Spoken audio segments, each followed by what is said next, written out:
What's up, y'all? You know what time it is. It's about to be that time. Welcome, everybody. We should be live now. I'm here with returning guest Artur from the Library of Ohara.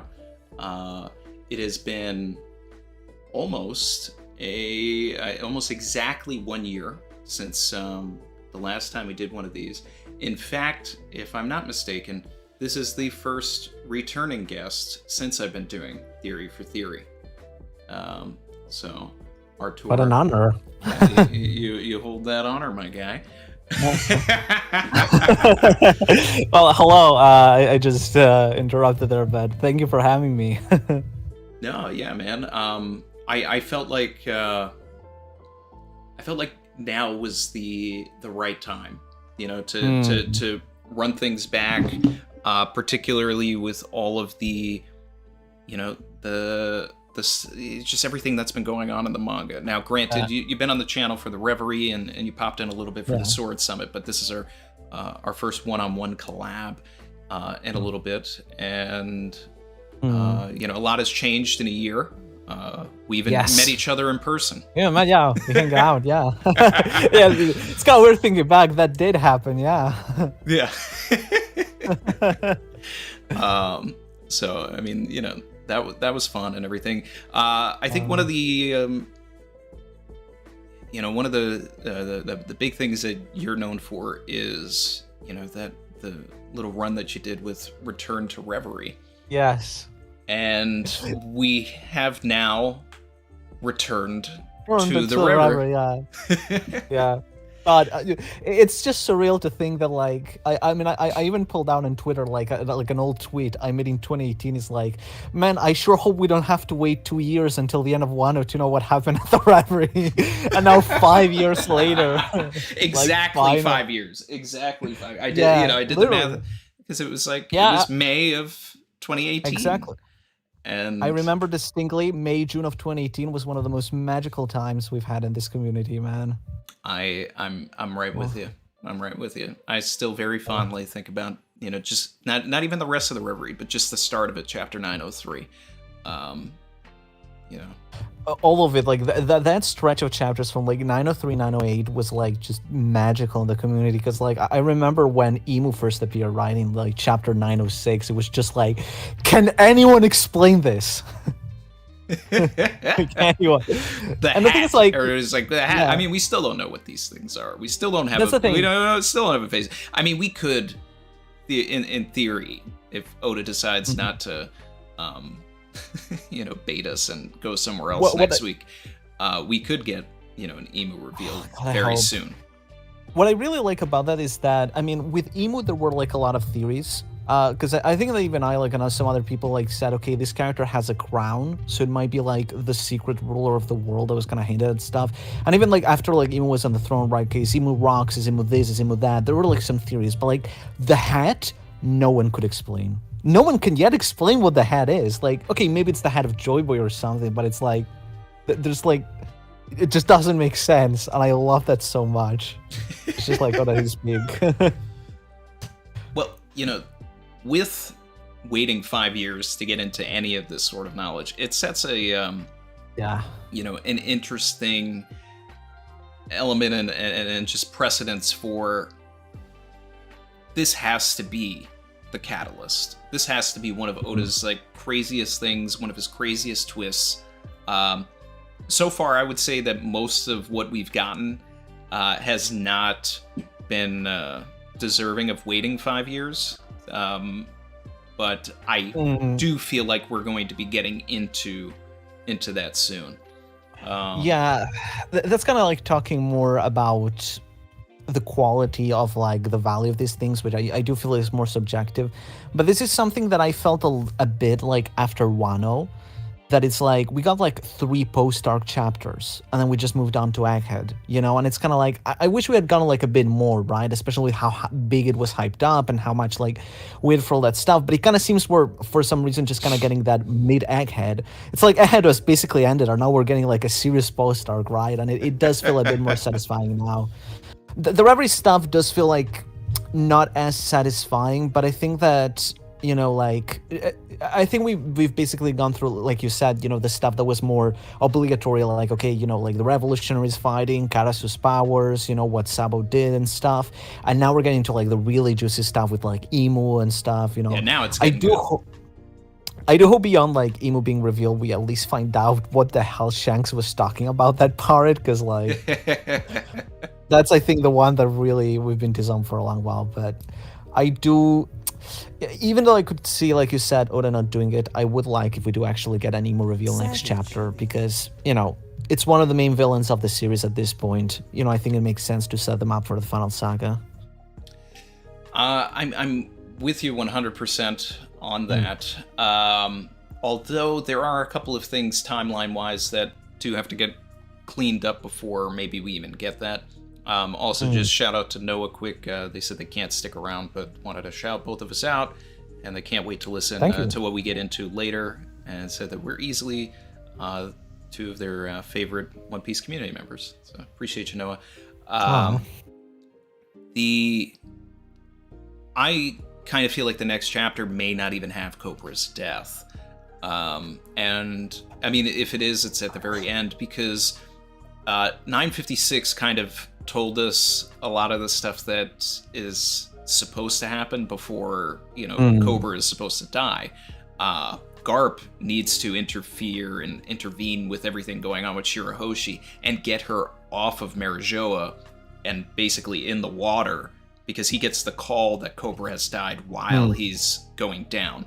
So, so I think the next Reverie chapter has to maybe be Vivi focused in a way that, you know, like she finds Garp, pleads to him, asks him to, you know...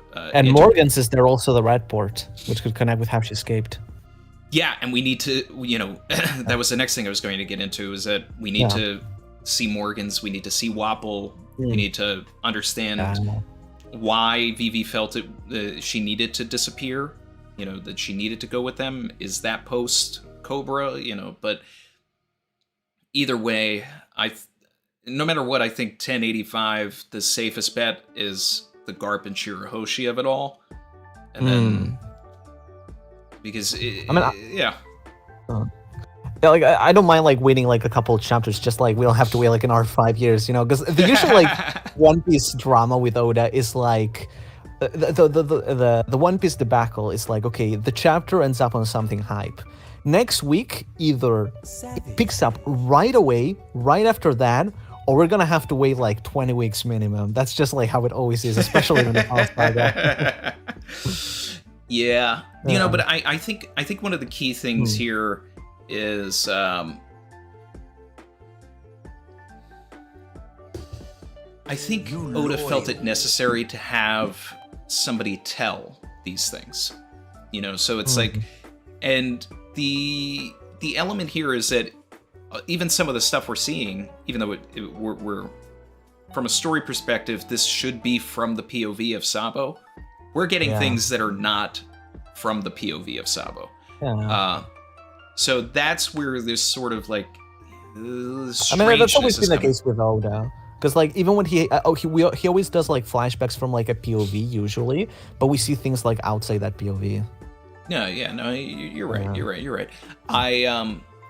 What I wish, you know, just to feed my own agendas and things like that, is I wish there were, you know, two people telling the story simultaneously. I wish that Vivi had like, you know, linked up with the crew by this point, and we could have been getting both perspectives while the crew is learning and the revolutionaries are also learning it from Sabo. So then it's just we're concurrently getting both sides. But God, I want to see Vivi back, man. yeah. I think we all do, honestly. I think it's gonna.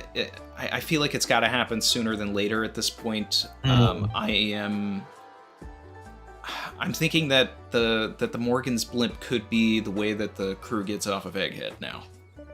I'm kind of leaning towards that, and I like that.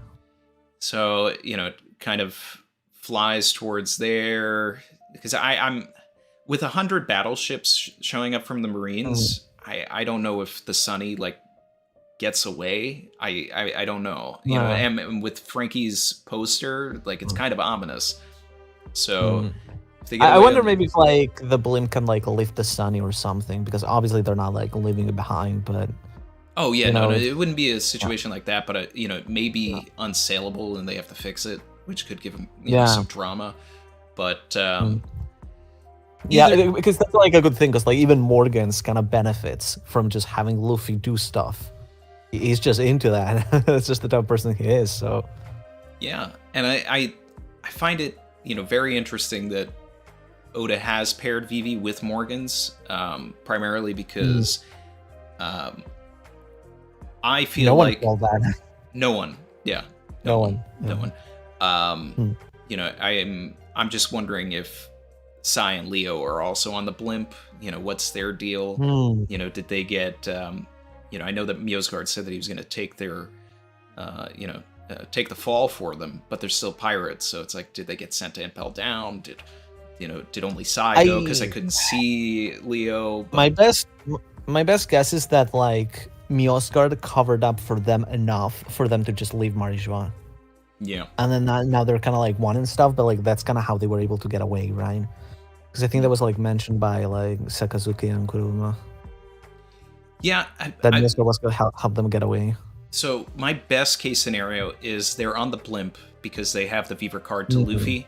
So with everything that's going on, you know, let's go to Luffy. So they're the ones that's kind of driving the force there. We could theoretically get Grand Fleet at Egghead, but I think by 1103, I think we'll get Vivi in the story, and that's 1,000 chapters from her introduction as Miss Wednesday. So that's I'm kind of. I was gonna say that sounded very specific. Yeah, no, and I'm just leaning into the Oda of it all. I'm just like, all right, 1,000 chapters from her introduction. That's you know, I think that's that feels right. Honestly, it's kind of crazy to think about how like relevant Lily's becoming with emo and stuff and all that stuff, you know. And we can get into that later, but like. The thing that retroactively how important Vivi is in the story, right? And obviously, like part of it is probably like retcon because Vivi wasn't even meant to be a princess to begin with when she first appeared. But it's still like it's kind of crazy looking back. Like almost like 1,000 chapters ago, Vivi was kind of, in a sense, like it feels like the Alabasta arc will be retroactively more important for the story once we learn the important role it played in the Void Century. You know? Well. You know, I was mentioning this in my stream last week as well, or maybe in my video. I can't remember. But we were introduced to a lot of elements that are coming to a head, coming to fruition at this point. You know, so it's like we didn't know about poneglyphs until the Alabasta Saga. We didn't know about the Will of D until the Alabasta Saga when Kureha mentioned it. Oda wanted to like end One Piece in like 5 years. That's exactly what I'm getting at. He's always had the original ending in mind, but maybe like that didn't involve like the poneglyphs and stuff. That could be like stuff he added like in between, you know.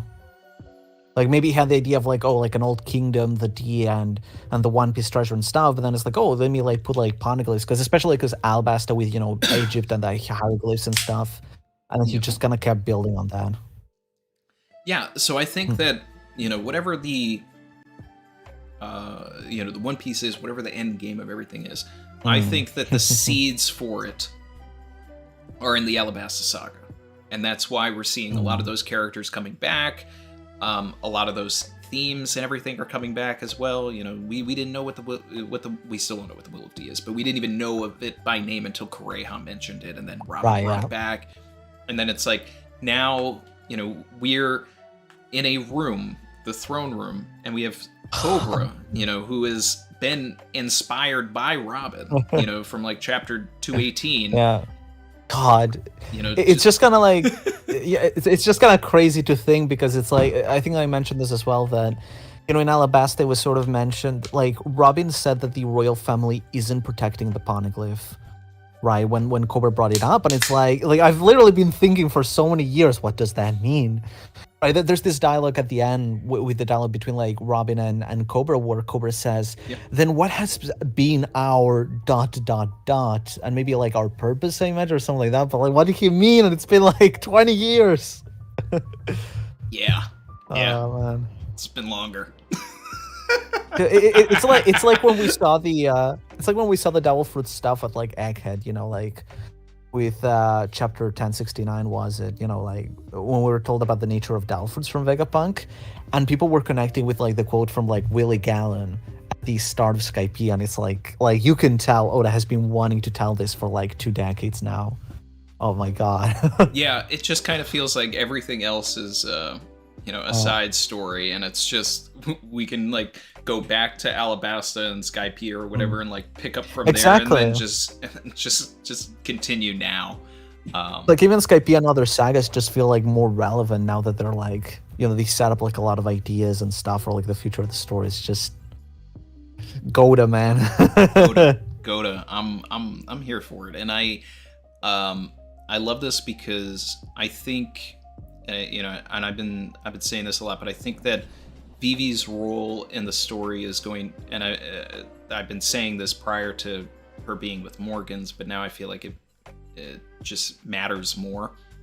I feel like Robin is going to decipher the true history, but I think it's Vivi's role as one of the former, one of the descendants of the kings that, created this world, this messed up world, to be the one that, brings about the change, brings about the healing, but also disseminates the information of the Void history. So Robin deciphers it, but Vivi is the one, similar to how she, gives her speech at the end of Alabasta, as the politician, as a diplomat, to get that out. And with Morgan's and this connection, and if she's able to, have a way to contact him or utilize him after this, he is the one. She would have the biggest news for him. I mean, there's even the fact that in the chapter we saw Wapol, Vivi, and Morgans, Wapol said that if the government found out about what they know, they would raise them, right? And it's like, what secret is so big that the government would want to raise them? That makes me wonder that Wapol somehow found out about Emu, right? And the scenario that I have in my head is maybe Wapol is okay, I want to take revenge against Cobra, I want to find some way to screw him over or whatever, and he just accidentally walked in the empty throne room from an angle. It's wait, what? Yeah. Because that's it's kind of like a Wapol thing, right? It's I just want to retire and have a normal life, and he just accidentally finds out the biggest secret the government wants to kill him for. Yeah. I mean, I've always wanted Wapol to get tied into this. He is so tied to Cobra. There's the flashback and everything, so it's always been fitting to me if he's involved with what we're going to get into. It's just also very interesting to see Wapol and Vivi together, because I'm sure she's not happy about that. I would love if we could finally get the, Oda builds up to a cathartic moment where Vivi just gets to slap Wapol. I just need that, as an adult. It's just it's so great to see them interacting on screen like this and just kind of being forced to cooperate. That's just such a brilliant moment. Yeah. Honestly, I love that. Because they probably all do know or, have seen something of Emu. And it's it also, it kind of sets things up to a certain point. You had the Cypher Pole agent on the blimp too. Yeah. I mean, like you said, for example, with Wapol and Vivi, it's Vivi does kind of have that moment you said, not so much of slapping him, but where she's being so bossy towards Morgan, and Wapol's no, wait, shh, what if they hear us, right? And that's already very cathartic. It's a good point. It's a good point what you brought up actually about the Cypherpole agent, because in 956 we do see Wapol being contacted by, Morgan's being contacted by Wapol. Mm-hmm. So I do wonder if maybe that did seem from a different location, but I wonder if like Vivi and Wapple somehow escaped together and then got in after like that thing in 956, right? But I guess that's something from the timeline that it will clarify. Yeah, I was thinking about that as well, because I immediately went back to all of that to try and figure it out, and it is ambiguous. It's almost as if maybe Morgans didn't know that they stowed away on the blimp. Maybe it's a reluctant team up between just Wapple and Vivi, and then they see the blimp as a way to get out of there, and then somebody is just going over to let Morgans know, like, hey, Wapple's on the ship. Yeah. Because it didn't seem like it was the red port more than anything, but again, it's just like a timeline thing that I think Oda will probably clarify. Definitely. And hopefully soon. Some people have been, saying, "Oh, we're gonna go back to Egghead in the next chapter," and I'm like, know what? I'm good. I'll go back to Egghead when I'm ready. Yeah, I mean, I want to go back to Egghead too a little bit, but it's like, it's just like now I just need closure on the Reverie stuff. And if Oda wants to introduce like new mysteries, I'm cool. But at least like please answer the mysteries from like 5 years ago, because. Yeah, it's just, it seems like nothing can continue until we have a lot of this information on the table. And because he's waited 5 years, we're getting a lot of like stagnant scenes, like in 1054, I think, or 64, whichever one, the Flame Emperor chapter, when we got introduced to Kuruma. It's like he told us all of the stuff that we're getting told. I did not like seeing. that. About me being personal, because that was literally just expositioning the stuff that I've always wanted to see rather than getting to live it. Exactly. And it's just, I feel like it undercut and diminished the value of, was it 1083? Because it was just like, everything we're seeing here is just the stuff we were told by Kuruma, and it's just like, we know this stuff now, so like it doesn't pack a punch.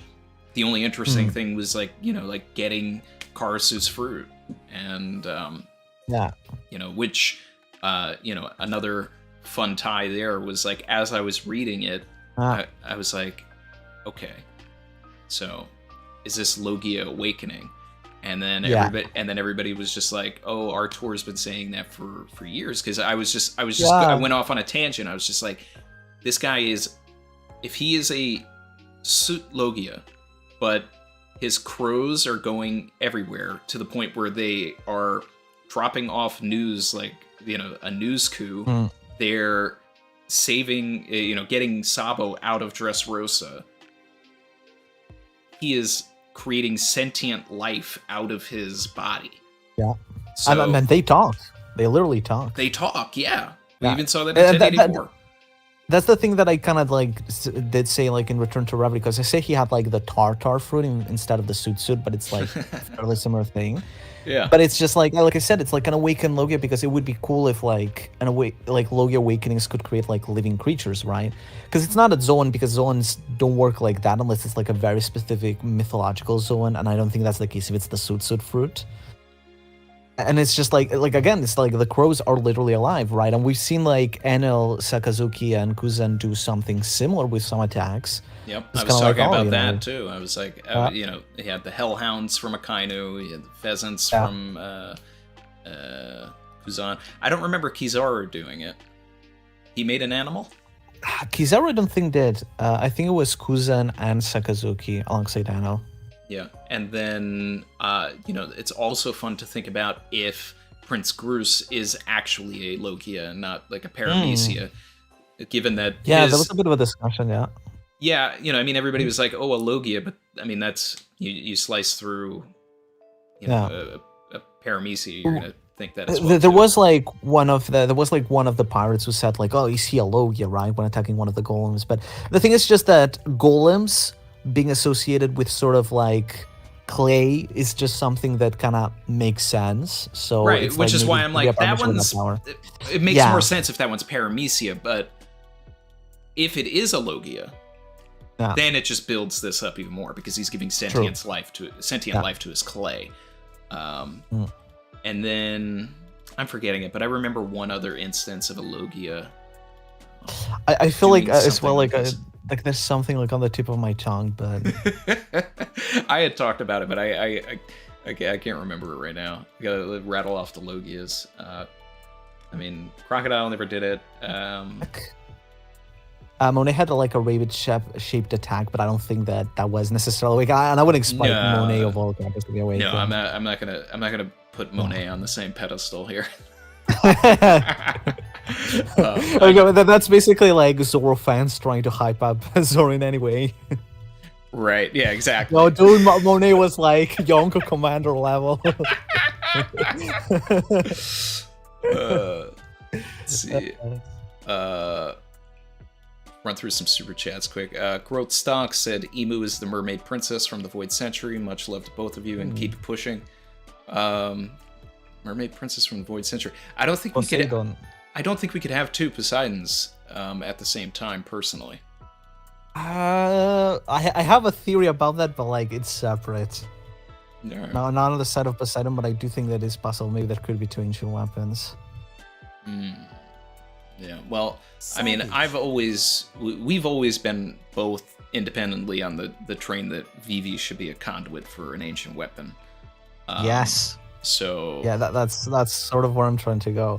Do you want to delve into the Pandora's box that is Emo and Lily theories here? Because I can get started.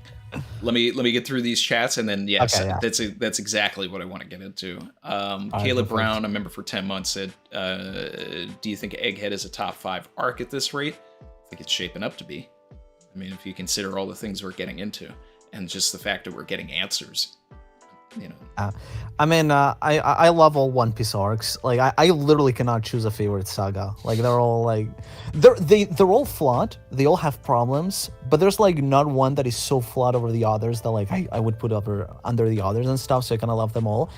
I will say that Egghead specifically has been like some of the most that I've been enjoying One Piece like ever, legitimately. Which I couldn't even expect at this point, but it's just been so much fun. Especially with the whole like community aspect and getting to discover the Void Century little by little, then man, it's such a great time to be a One Piece fan, really. Yeah, it's just simplest way to put it. Oh yeah. I mean, we're getting back into 2018 levels here. Yeah.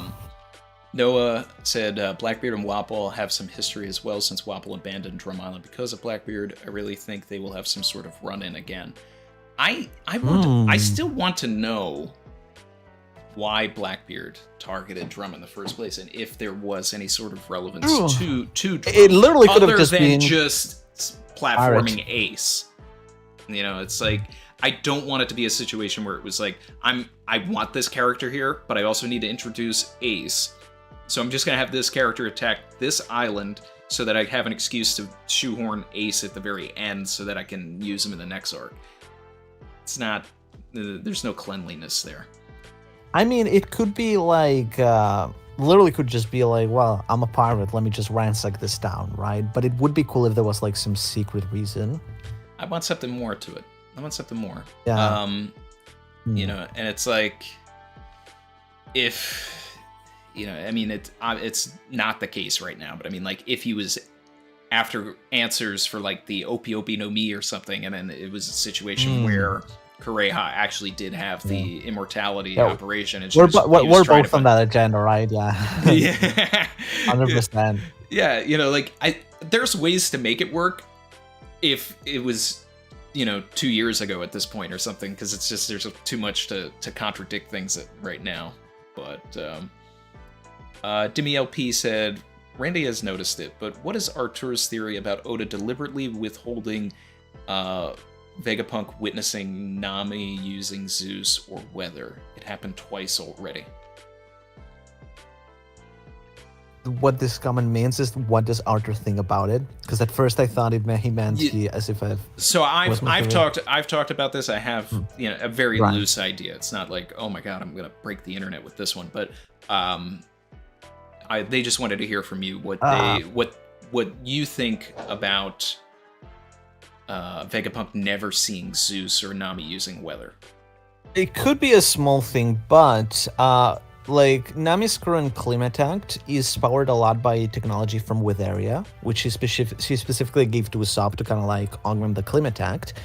And One Piece Odyssey specifically I mean, I feel like I can talk about some spoilers of the game at this point because it's been several months. Yeah, if I that's okay, I haven't finished the game, but by all means, this is mentioned fairly early on in the game, but Okay, it does basically hint at the fact that some of the technology from Witheria is from like the Void Sentry, and it's stuff that kind of has remained from like Burka and stuff. interesting. I didn't So get to that part. so it kind of makes sense that like all that like special like weather stuff that like Nami can control is sort of like a bit powered by like Void Sentry technology, which is kind of like the same thing that like Vegapunk is doing, right?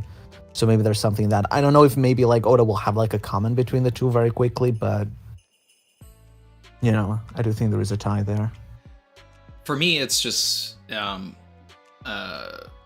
plot. You know, I initially my idea, and I kind of probably have to rework it, because my initial thought about it was when they were first fighting the Jinbei Seraphim, and it's like, Nami's not using Zeus, and now they're captured. They're in the, you know, the boots and everything, and I was just like, is this going to be a situation where they get thrown into a prison, and then Zeus is able to go and like get the key because they don't know Zeus exists.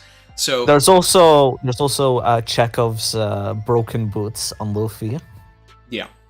Yep.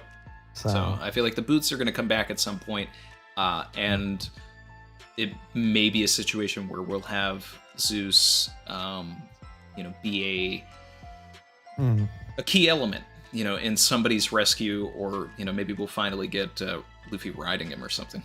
Just thought of that. Or even just Nami riding him as well. Yeah. I'd love that too. Like, I'd actually like that more than seeing Luffy do it. Yeah, honestly. Let's see.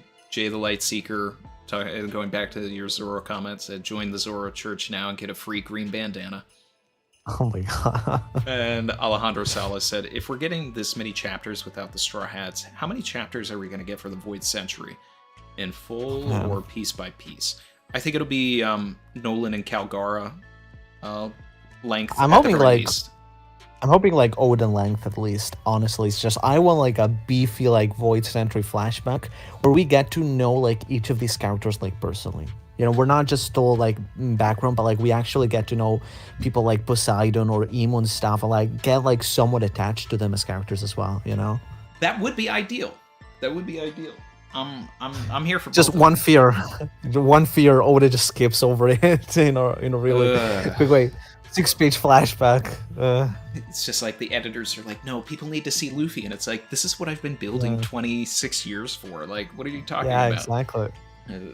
Because I think that Oda is really good at just showing like characters in flashbacks and suddenly make us attached to them. Because I remember, for example, when Dressrosa was weekly, we were told like, oh, Corazon was like such a cool person the law really loved, and it's like, okay, but like I'm not gonna like a character just because you tell me like, oh, this character really likes them, and then just like after 2 chapters of Corazon, it's like, oh, Corazon. Yeah. No, I mean that's the that's man, love Corazon, imagine reading like a Void Sentry flashback, and not only is it blowing our minds, but we actually get emotional and start crying over some of the characters or something. Like, man, imagine like Void Sentry flashback ends and we see like the people of the Ancient Kingdom singing Big Sasaki together. Oh man, like right before like they're dying and like everything is done, but it's like as a goodbye, and they explain like the lyrics and the meaning that they kind of have with the Void Sentry and stuff. Oh, that'd be cool. Yeah. Well, I mean, one of the things I think the Reverie probably would have been longer, but I think it was editor interference that like, hey, look, we hyped Wano up way too much. So like, can you just get there? And then I don't think Oda, that was.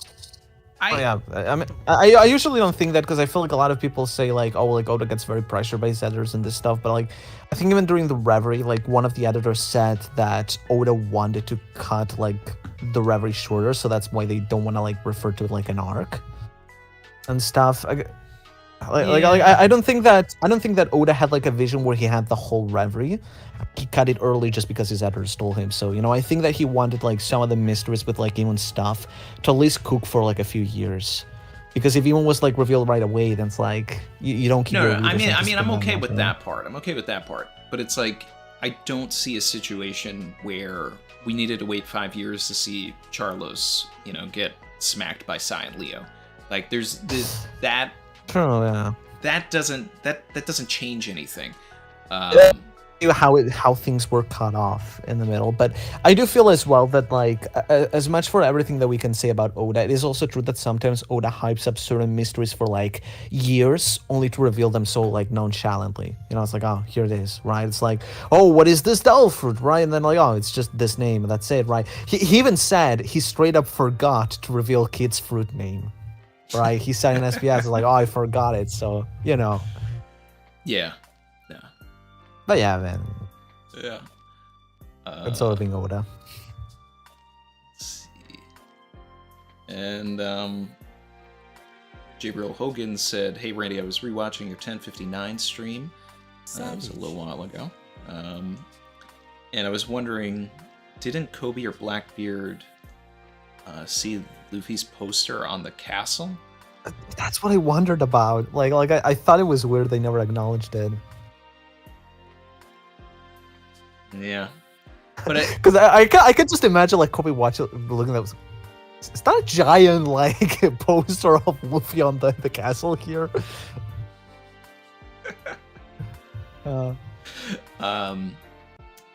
Yeah, no, I mean I'm sure they did see that.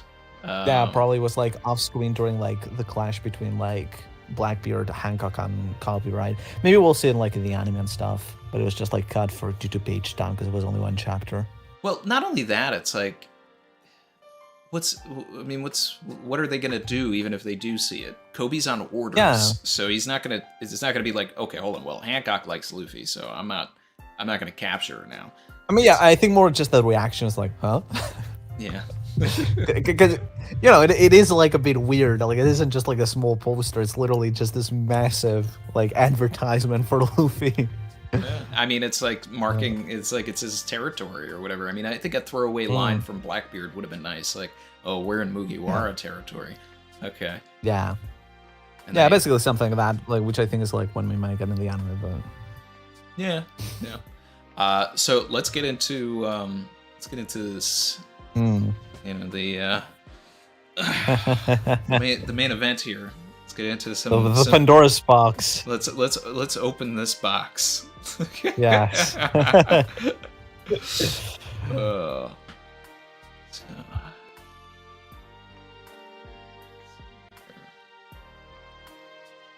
You want to get nuts? Yeah, man. So let's get nuts. We now have Nefertari Lily has been introduced into the story. We spent a lot of time talking about, Vivi and the relation to all of that. But this is a really interesting development. I mean, especially for Cobra. Like, and I love that we had the last chapter because it's like, it's just making me be like, man, Cobra's gonna die. Like, But my hope. Jan's willing to die for spoilers. Yeah, exactly. For real. I really hope though that he didn't just wheel into this room to like say like, hey, I know about this, and this, just to say I know about this, and this. He had to have planted something. Yeah, exactly. Because like Lily seemingly like sacrificed something to like maybe even her own life to get. Because I think like the most likely like safe conclusion that we can assume from like all of this is that Lily discovered something during the Void Century, maybe even Imu's identity, though we don't know how secret Imu's identity was during the Void Century compared to the present, right? Or maybe just some big secret about the D, or something like that, and she confronted Imu about it, and Imu was obviously, well, you're gonna die, but she secretly sent that letter back home to ensure that, like that information would survive in the Royal Line, right, in that specific letter. So obviously, it'd be kind of stupid if Cobra just went, revealed the contents of the letter just to get himself killed. It's just like, I feel like surely he has to have like some backup plan to like sort of honor that will if that happened, And basically, the way that I have my theory for Lily, essentially, and this is what I said in my video and everything, is that, okay, obviously, the most logical, safe conclusion, the thing that just makes the most sense, is that Lily stood against Imu, found out about something, and Imu killed her. She never came back. She just vanished like that because she was killed, and that's what happened.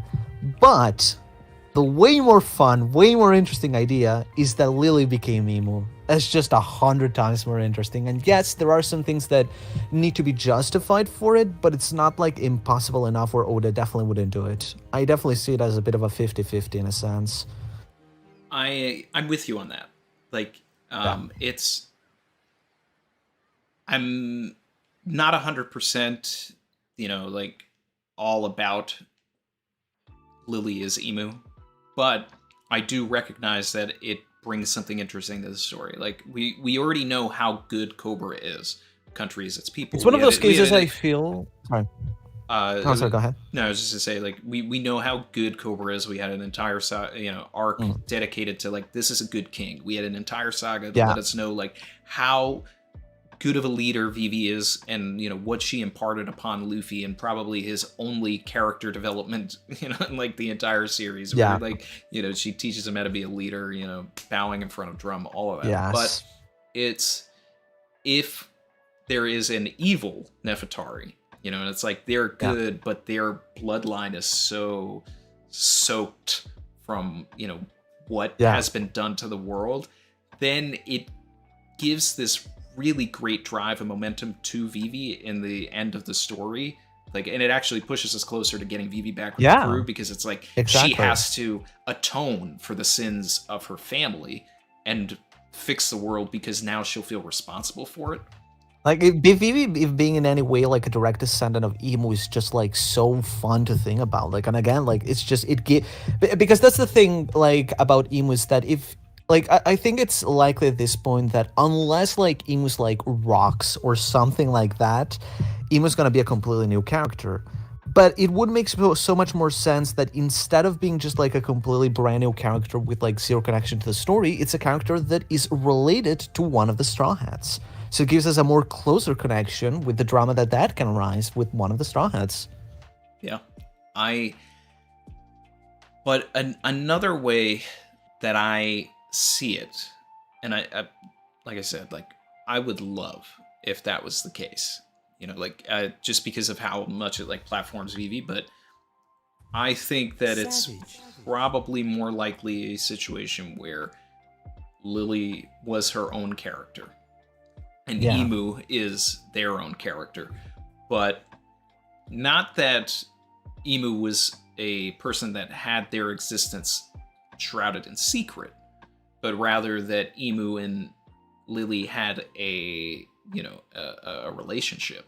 And that could have been romantic or not, but I think that Imu, when we get into the Void's history, like, he's going to be or they, or she, whoever, whatever Imu is, I think that they'll end up being that villain of the Void Century flashback, but they'll be introduced as like a hero. Like, I still think that they're probably... Yeah, no, I agree on that. That the Imu was originally like an ally of the Ancient Kingdom, but then just kind of like backstabbed them.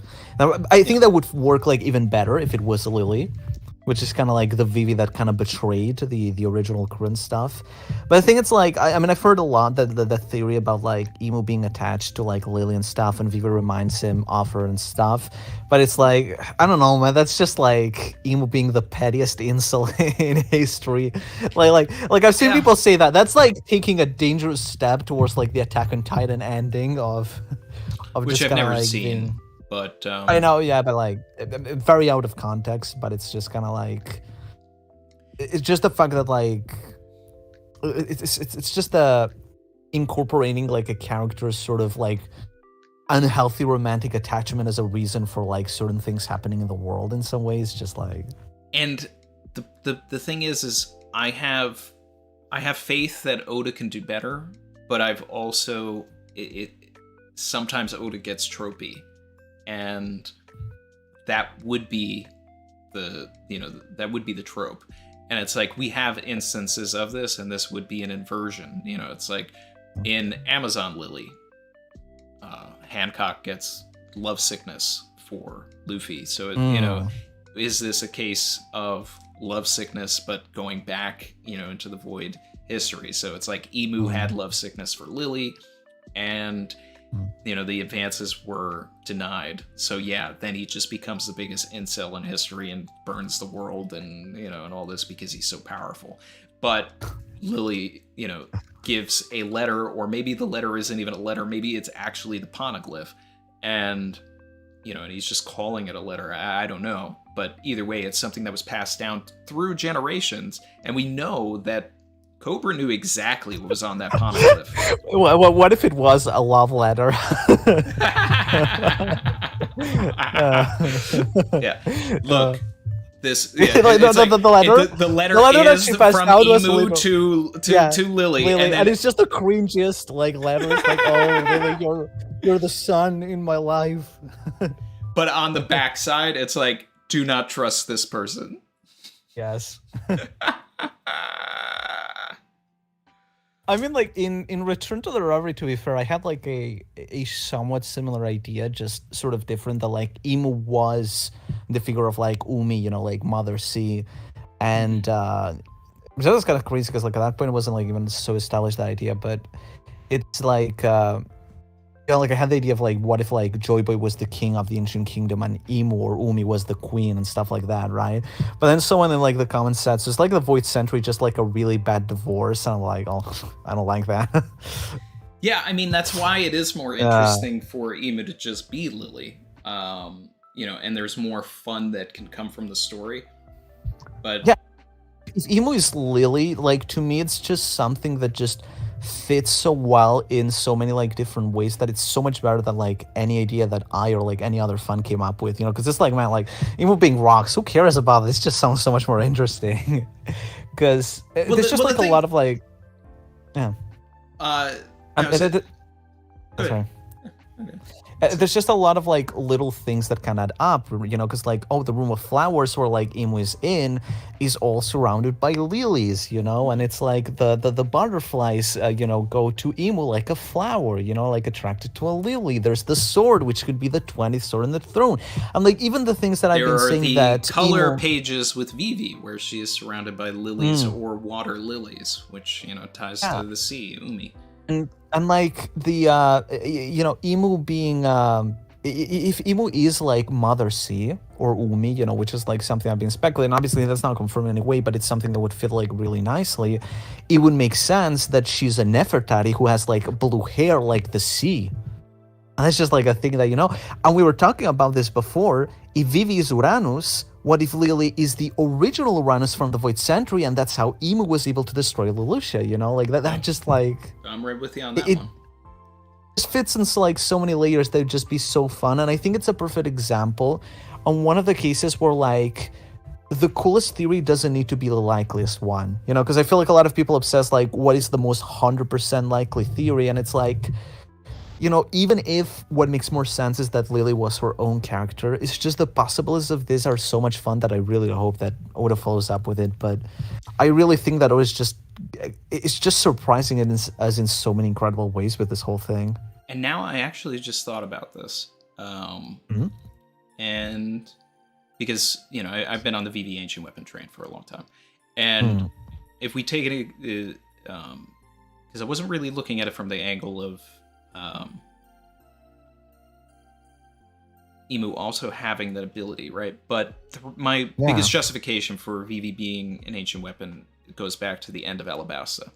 And it's right when she yells out to the crowd and it rains. And the way that Oda drew that is exactly the same way that Shirahoshi is drawn when she first awakens her ability as a child during the flashback.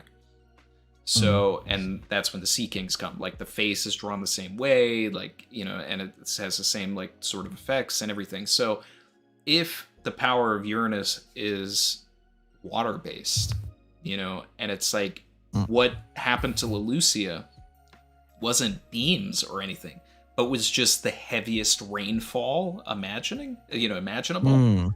And it's just the island got destroyed by water.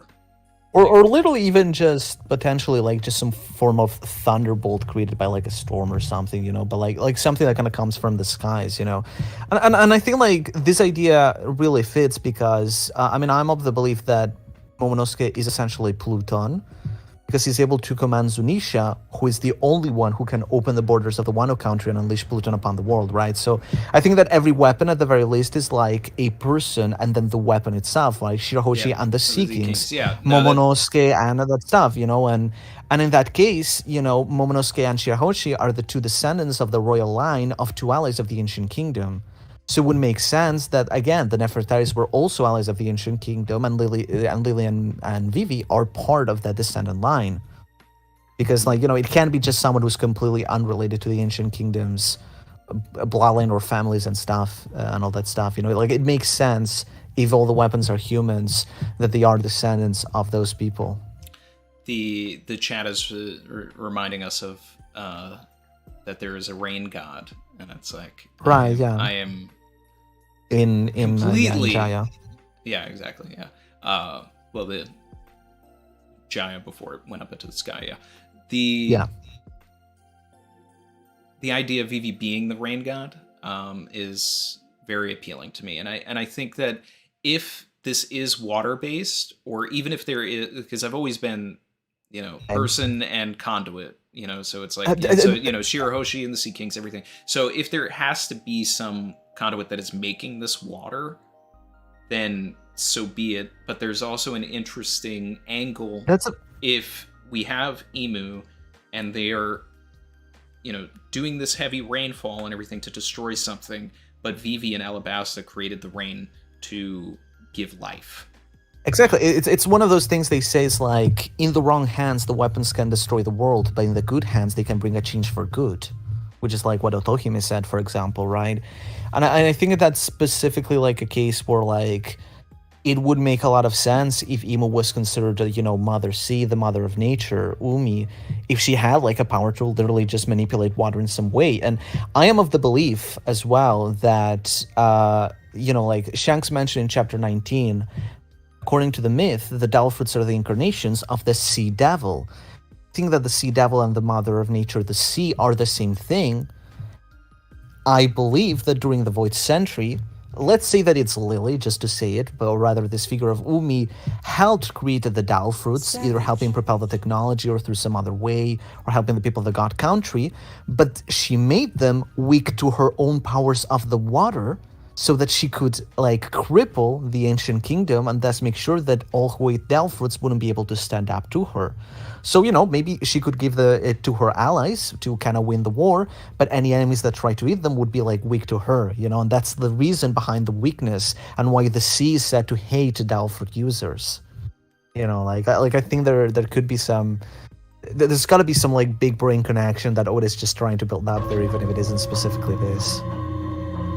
But I feel just the idea of, like, Imu being, you know, the sea devil just works on a lot of levels, because there's also, like, I don't know if you heard about it, but there's the whole, like, theory of the planets that, you know, the Gorosei, for example, are obviously now the 5 elder planets. Then there's obvious Poseidon, Uranus, and Pluton. But the 5 elder planets supposedly circle around the Earth, which in, you know, in the mythology of the gods is the mother of nature, right? Which in this case would be the sea. So it makes sense that Imu sort of represents the Earth, whereas, like, Nika, the sun god, represents the sun and the truth, because the truth is that all 9 planets surround the sun. In the old system during the Middle Ages, during all that censorship, was that only the 5 elder planets surrounded the Earth. And it's sort of kind of the story of, like, heliocentrism versus geocentrism, if it makes any sense. But, like, I've been diving deep into, like, Imu stuff this past year, because I feel like that's just one of the key aspects that will help us understand the Void Century so much better. Yeah, you know, and I think that, you know, there's also a ton of religious angles that can be, you know, gotten into with, you know, Eden, and then we have everybody, you know, all these people with snake names and flowers as well, you know. So it's like we have Cobra, we have Lily, you know, Vivi, TT, And like the whole like snake of the Garden of Eden, because I think obviously the Garden of Eden stuff has to play in some way, because like the Lunaria being in the God Country, and like the Devil Fruit tree being the tree Eve at the top of the Red Land, it just fits, Yep, and then a lot of people have been drawing connections to Amazon Lily, obviously because of the name. Yeah.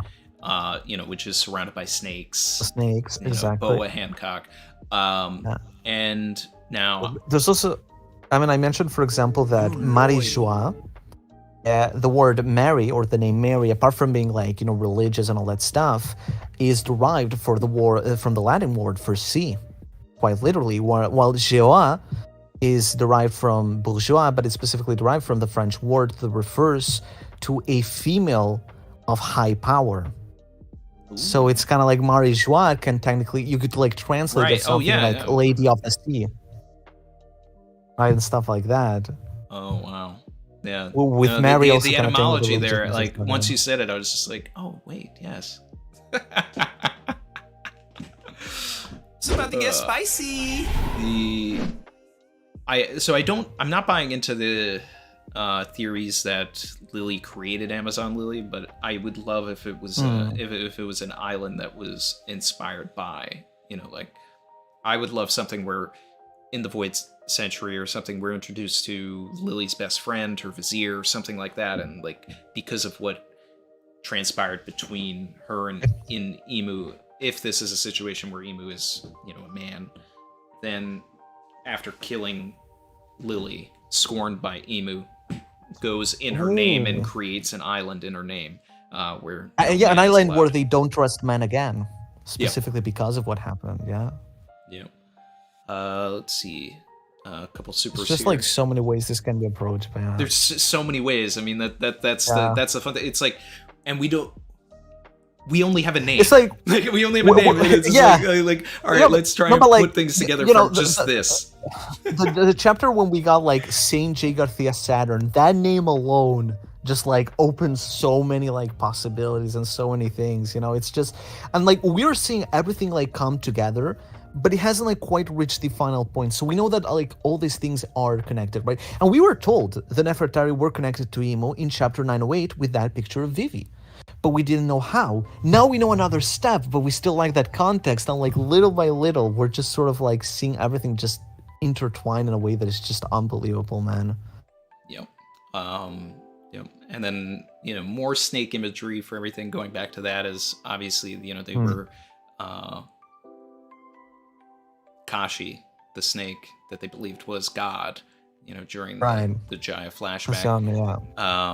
And Luffy's got his Snake Man attack, and oh my god, Kashigami's true.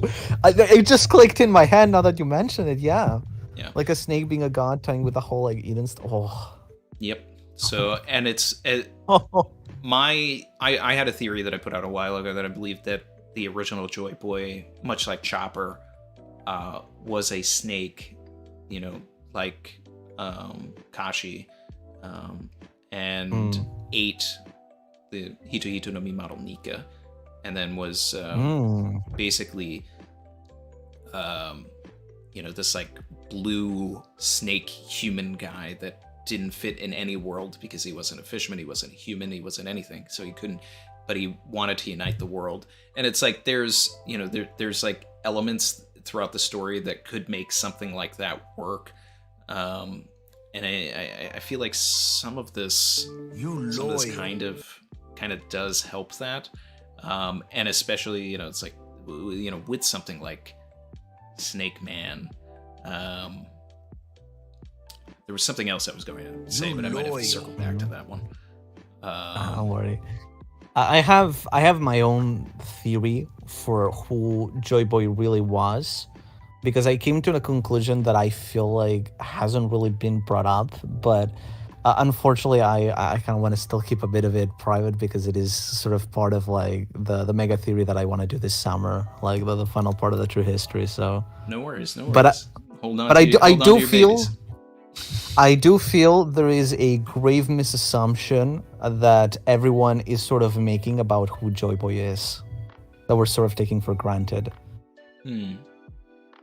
Yeah. And it's like, oh, like Joy Boy was this or that during the Void Century without just sort of like trying to think of that side of the box. But yeah, well, I mean, I've also been compiling a theory that negates the snake version 1-2 that I'm putting together. That's gonna. That's just part of theory crafting as well. I usually like to kind Yeah. of just connect my theories, but it's just sometimes we're like, okay, we just need to scrap like an old idea because obviously, like at this point, it's just it's sort of like, you know, like in the scientific community where like, okay, we speculated this thing before, let's forget about it. Now, like this new thing we discovered just completely breaks our understanding of like history itself. You know, that's just how it is with One Piece. It's like archaeology in real time. We got to piece together the Void Century. Yeah. Here, I'm gonna. I'll be right back. Just communicate with chat for a minute. Sure. I'll try to entertain chat. Chat, I just want to let you know that you fellas are like a minute behind in lag, so I'm not gonna be able to reply right away. But please do tell me anything you want to.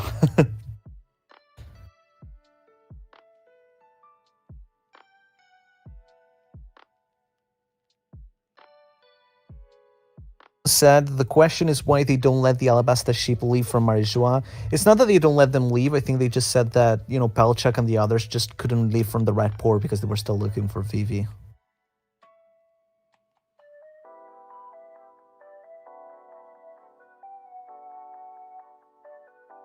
Which one is less likely to be what we expect, Joy Boy or Rox? In terms of a character, I think Joy Boy, because again, like I think that people are probably not thinking exactly what type of person or even thing Joy Boy was. Any chance Imu is based on the Verth statue design? That's something I've thought about a lot as well. Like, you know, if Imu is, you know, like the goddess of the earth, it would kind of make sense if we was tied with Verth, but like that would be insane if Oda connects with that. What is your favorite food? Pasta with meat. Where is Karu? Seriously, where is Karu? I need to see my boy. Screw Vivi, I want to know where Karu is. What is the role of Mad Monk Rouge? I want to know. That's a really, really good question.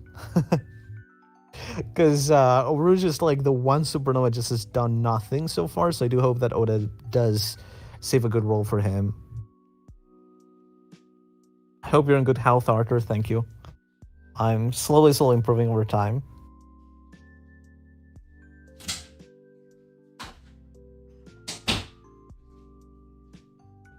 I think he's back. Hey. Okay. I've been keeping the fellas busy for you. Appreciate it. Sorry about that. So I'm back. So the can't remember exactly the point that I was going to make, but it was definitely something along the lines of like just the you know, with the snake stuff, like this game of telephone over 800 years and everything is you know, is interesting because it's like Kashi and, you know, Nola and all that, blue snakes, right? And then you know, is there over the time there's I was just gonna say over time that, you know, there's been you know, a misinterpretation, and it's like, was Kaido revered because he was a blue snake, you know? So, yeah, that could, yeah, and the celestial dragons sort of like also just being obsessed with dragons and stuff. Yeah, so I think when we get into the Void history and we get into more about the celestial dragons, I think some prominent figure had to have had Kaido's fruit. You know, so yeah, and then it's no, that 100%, and I believe that's also likely the dragon that Ryuma killed over Wano. I think that during the Void Century, and that's kind of when like Wano left clear to the world. You're not coming in here. We're closing the borders. Right like when that specific like dragon figure like tried to like invade, because you know they did say that the celestial dragons did try to like invade Wano after the Void Century, or like right at the end at least, or something like that. And it would make sense if, that's the famous like moment where like Ryuma killed it, which obviously is like inspired by monsters, but it is kind of like implied that the monsters timeline either was like an earlier event in Ryuma's life or was just an inspiration for what actually happened in One Piece, because the dragon was killed over the flower capital of Wano, right? And stuff. But like, for example, as well, like you mentioned how like stuff gets lost in history. And like a theory that I had in mind is that, I don't know if I even mentioned this yet, but it's a little aspect that I wanted to talk about my main theory, but that, for example, the energy steroids that the fishmen have were developed by like the god country, the Lunaria, in ancient times to help their allies, the fishmen. But then they saw like, oh, they're not working well, so let's kind of hide them away and kind of stash them away. And for example... Did we get confirmation that the Lunarians made them? No, but like we know that the Lunaria of the God Country, or rather it's implied that the Lunaria had a lot of technology, right? Because the robot that was originally on top of Marijoa 900 years ago, before Marijoa even existed, when there was the God Country, and like just generally like all the technology, and also the Lunaria kind of having the white hair and the red eyes, just like the fishmen with the energy steroids when they get red eyes and the white hair. But like my connection as well was that Hody Jones mentioned continuously, like, and I think even Arling a little bit during the Fisherman Island arc, that the fishmen were chosen by the gods. This is a divine mission that the gods have sent us to like bring freedom to our race. And maybe that's like a piece of history that got lost, where the Lunaria, the gods of the Void Century, wanted to help the fishmen to regain their freedom against humans, right? Mm-hmm. But that kind of got passed across the generations, and then it got twisted to the point that Hody interpreted it as like, oh, the gods want us to, like massacre the humans and take back our race, rather than live in equality, which was probably like the dream of those people, It's just one of those things of that history that just kind of lost, but you see like traces of it being passed down, like you said. Yeah, no, I'm definitely on that.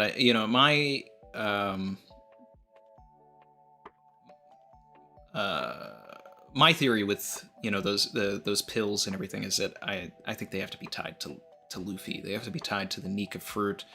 I feel like it's an early recreation. I mean, I think that like it's definitely like tied with the Lunaria anyway, but it's like, I think the Lunaria, Gear 5th or Renika, the energy steroids form, and the Sulang minks all have white hair and red eyes. There's just no way that's coincidence. And the Lunaria, the moon, the full moon gives the minks the Sulang form. Like there's gotta be, which is just reflected sunlight. Exactly. Sun god. So it's true. it's all tied, and I mean, it retroactively would make just a mind-blowing reveal going back to Fishman Island, if that's the case. Because to be fair, in Fishman Island, Joy Boy was already mentioned. Yeah. No. Exactly. Well, so finally got to talk about her. So I feel like all of these things are finally coming to a head, and we just need to understand that. And then we have Stussy here as well, who was at the tea party to get the pills, and it's like, was she getting them for the world government, or was she getting them for Vegapunk so that he could work on that, because he has an interest in the the White Warrior as well. Shout out to Simon Ace for joining.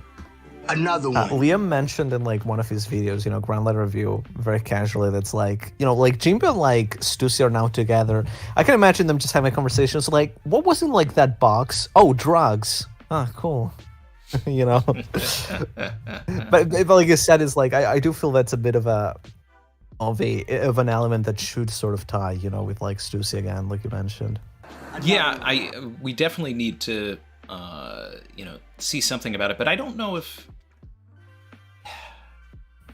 I think it would have to be Stussy saying it to Jinbe and like kind of inquiring about it, rather than Jinbe inquiring about it, because I don't think he cared about it during Whole Cake. Yeah, but it's just kind of like weird to think that there's just like, it's just one of those One Piece cases where these two characters just randomly have this very specific point in common. Yeah, and it needs to come back, and it's like it's partly one of the things where I'm like, I still don't know if I can trust her, because when she like kills Dufeld and takes it, she says the world government will be taking that now. So it's like, are you a triple agent, really? You know, and it's just like... Dude, if Stussy is like a quadruple agent, that would be like insane. I honestly would love it if she was, you know, one of the lead antagonists in this arc rather than an ally, because I think her power is so broken that we should be fighting it rather than have it on our side. I just like her, so I like her having her as an ally, but like it is specifically like one of those things, because I even mentioned that when the whole thing of Vegapunk's ally was brought up, I was one of the guys who actually said that it could be Stussy in the end, because Stussy was introduced as an Underworld Emperor, and there was like the twist, like, oh no, she's secretly a CP0 agent, right? But then it's like, oh, what if she wasn't a CP0 agent, but she was actually a sleeper agent all along, you know? And if we go in then, it's like, oh, actually, she isn't a sleeper agent, but she was actually working for the government, that would be like something else entirely. I don't know, but I could still see it. I just, you know, if it's a situation where things are getting really dire, and then out of nowhere, some of the Straw Hats are starting to like just fall asleep, you know? Oh yeah.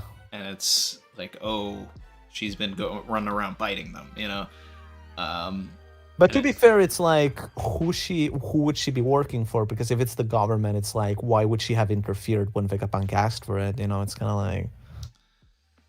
Yeah, it's. Know. I mean, it's contrived. It's not clean, but I mean, it's still something that...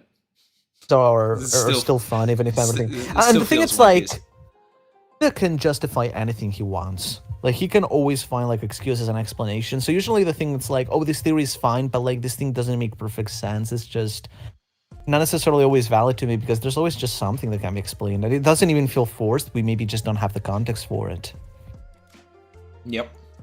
And it's like, even this week, for example, with the Emu Lily stuff, some people are like, oh, but why would, like, Lily write a letter? And it's like, we don't even know the contents of the letter. We don't even really know the context of it all, you know? Like, we have no context. We have a name and exactly. and just that a letter exists.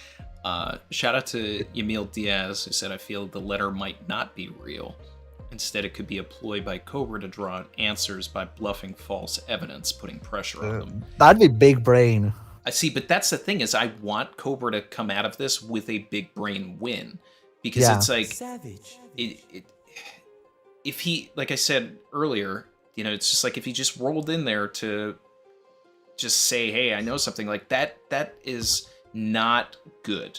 That's not good. Like, but if he has a big brain moment, then we're getting something, and like he goes out in a blaze of glory, because it's like, I want a situation where he's like, okay, I know this. I just got this information. You know, maybe it's something like with Smoker and Mr. 11, right? Where it's just like, what about that letter in your pocket? You know, I mean, that's what Yumil was basically saying here.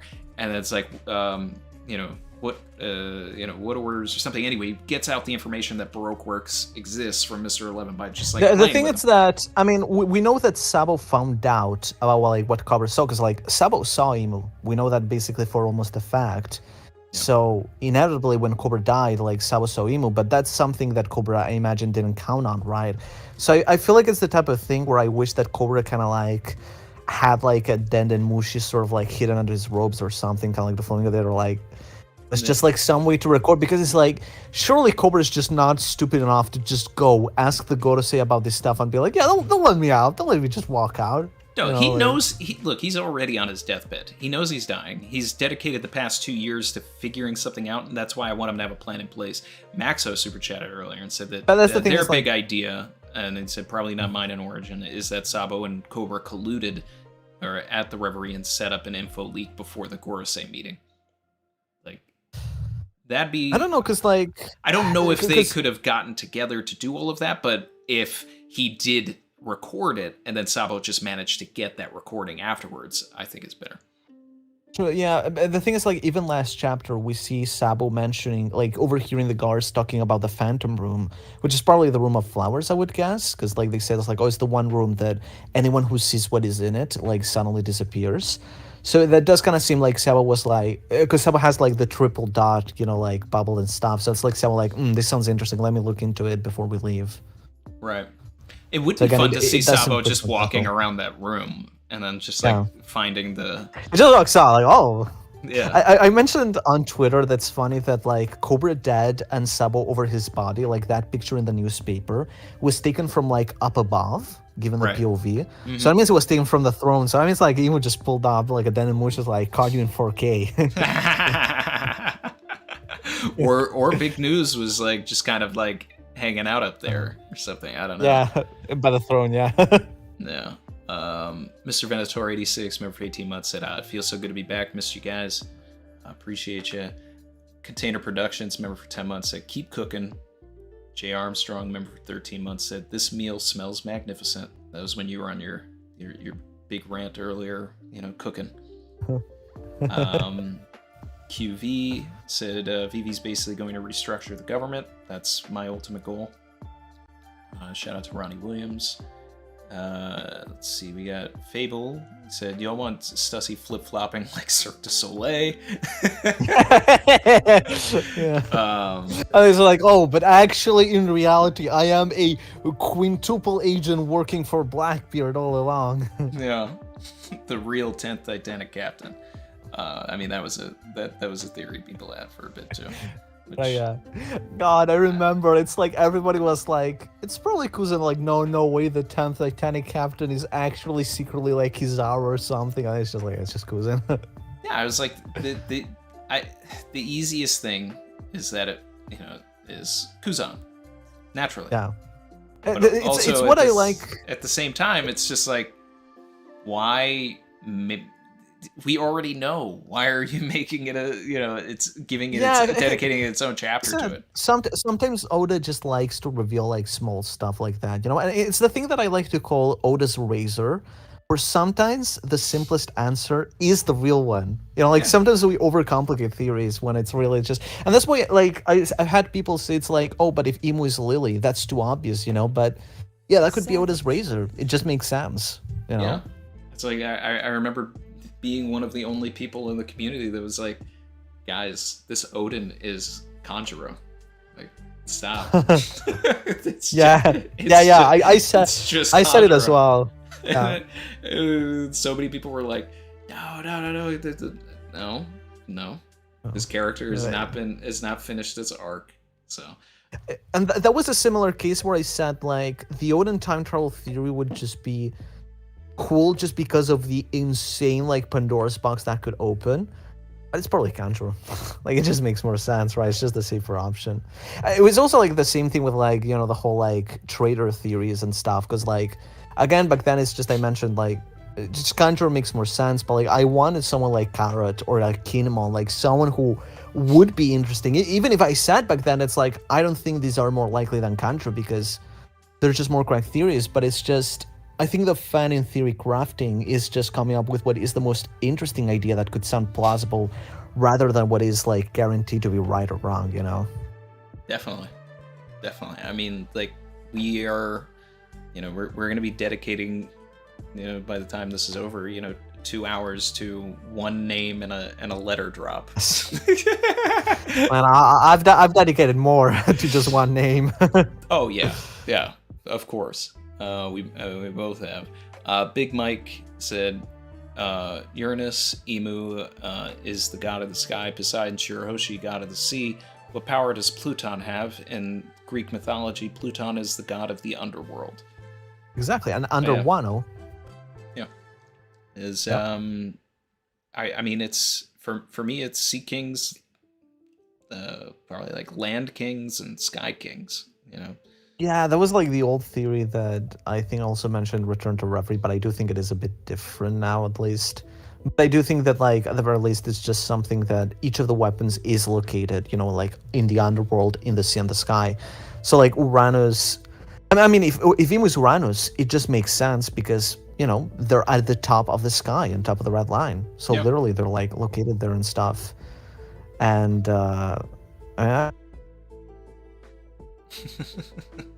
there's also the connection that some people brought up that like Luffy's 3 commanders are like Sanji, who is the son of Sora, sky, Zoro, who is the son of Terra, the earth, who is also the king of the underworld, and then Jinbe, who is the first son of the sea, and it's like...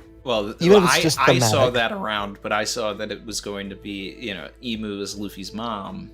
Okay, yeah, Umi is- that's the that- meme that- I that went was with. the- Right. That was a See, thing going there's around. the meme. There's the meme theory, and then there's the serious theory with Jinbe, right? But it's like thinking about it more seriously was sort of like, could it be that maybe the ancient weapons were like the commanders of like the pirate crew of the Void Center of the Great Kingdom or something like that, or maybe the ancient weapons are like more connected to each of the characters because like Zoro has connections to Wano, where Pluton is.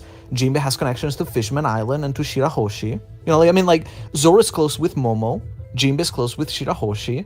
Maybe Sanji could have some connection, with like whatever is Uranus, even if it's just Vivi or something like that. Maybe there is some connection there, But it would mostly be royalty symbolic. of the crew. Yeah. That's that's just trying to grasp at what's actually there. We don't know what Uranus is yet, so again, that's us like kind of going with like the Vivi stuff. But maybe there could be like some connection. Maybe it's the fact that like, like Sanji's like bloodline is modified with the bloodline elements, which could connect maybe with the Lunarian stuff and all those things. There's ways they could be connected. Oh. It's just one of those things where like you just think of all the connections that like Oda makes, because like even with the Lily stuff, the thing that blew me away is that like I don't know if you heard this over this past week, but in Egyptian mythology, which obviously Alabasta, ancient Egypt, the Lily was considered a deity by the name of Nefertem. And that's obviously where the name Nefertari came from. And it's like, did Oda like plan this, or it's just like this connection he managed to retcon in this brilliant way? There's just so many ways that everything ties together, Yeah. God. Yeah. I love One Piece, man. There's just not a way to put it. If he's just Buggy in real life, just stumbling through all of this, then... But I mean, I think there's like a lot of stuff that he retcons, but it's just like the way that he just manages to tie things like thematically, like for example, like the Stussy reveal that we talked about before. It's just like, oh, this explains why she looks so young, because she's literally a succubus, right? Like, or like a vampire who is able to kind of keep herself young. This also explains why she was the queen of the Pleasure District. This explains, kind of like her connection with like Vegapunk and Egghead, and also why she looks like back in from the wrong. And it's like 10 like things that Oda just manages to tie into one plot twist. It's just like that point where like everything just clicks together in your head, that I think like those are like the best Oda moments. And I definitely had that with like Lily and Emu, the whole thing as well. Even if it's like it doesn't turn out, like even if it's just like some symbolic connection, it just fits so well. Well, I mean, while we're on the topic of like Egyptian lore and everything, to build off of a theory that Daxake and I have, and a video that will be coming out at some point. One of my other thoughts is that the right now I think that the poneglyphs were at one point a person, like a giant person, maybe Joy Boy, because they have the voice of all things, and then the story of Osiris splitting this person across the I world. thought about it like each poneglyph being like a person, kind of like maybe housing like a person inside the rock that is just like sort of like maybe in suspended animation or something, but then draws other people or something like that. But it's just like, it's definitely too weird that the poneglyphs have a voice. Like they should be rocks. How can they have a voice, right? Like, and we have to think that One Piece, even with some supernatural stuff, it mostly works on real science, right? And especially with the Void Century and like the Ancient Kingdom, we know that the Ancient Kingdom had all this science. Obviously, like, how can you scientifically explain giving voice to a rock, right? It's just like there's got to be something there. Well, I think if if it became a situation where if the theory that Joy Boy was a giant, even if he was a giant snake or just a giant in general, he, whatever the prophecy is, needed to survive, that needed to get the message. He allows somebody that has the Mero Mero no Mi to petrify him, Then somebody that has either the Bara Bara or the Opi Opi no Mi splits it up into 30 different stones. They tattoo onto the body all of the, if Joy Boy, the messages. Yeah. Okay, I imagine you say like another like user used it on someone else with like a weekend part and stuff. But, like imagine if like Joy Boy had the Bara Bara no Mi, and like suddenly it's like, oh no, like the mythical fruit wasn't the purple fruit that Luffy ate. It was the purple fruit that Buggy ate. Yeah, exactly. Yeah, no, I plan to get on into that, and I've talked about that as well, where it's like Joy Boy didn't have the Nika fruit at all. He had the Bara Bara no Mi. Yeah, that's amazing. And like the government are like, we knew it. He's like the chosen one who's gonna change the world. Bug's like, please let me just live my rich life. Yeah, and I just feel like that would be something that Oda would do anyway. To just like, Buggy is completely underutilizing this fruit, and then it also explains why Roger had the fruit in the first place. Like, why was that fruit important? Yeah. Oh my god. I mean, it's just one of those things like that, with Buggy now like being in the race for the One Piece, like a lot of people have said for many years, what if legitimately by the end of the series, even if it is like only for like 10 minutes, Buggy just accidentally becomes the Pirate King? Oh, he just like 100%. Like in Stampede, he just casually finds the treasure and just like, oh. Yeah, I 100% see that happening. And it's like, and that's why I wasn't surprised when we had the recent Cross Guild chapter that he wants to go after it now, because it's going to be a rat race for the One Piece. That's just such a four cool factions moment, are going to be there. They're going to go for it, but it's just the the Cross Guild is unfortunately further behind than everybody else in terms of poneglyph collecting. So they got Buggy. They have Buggy.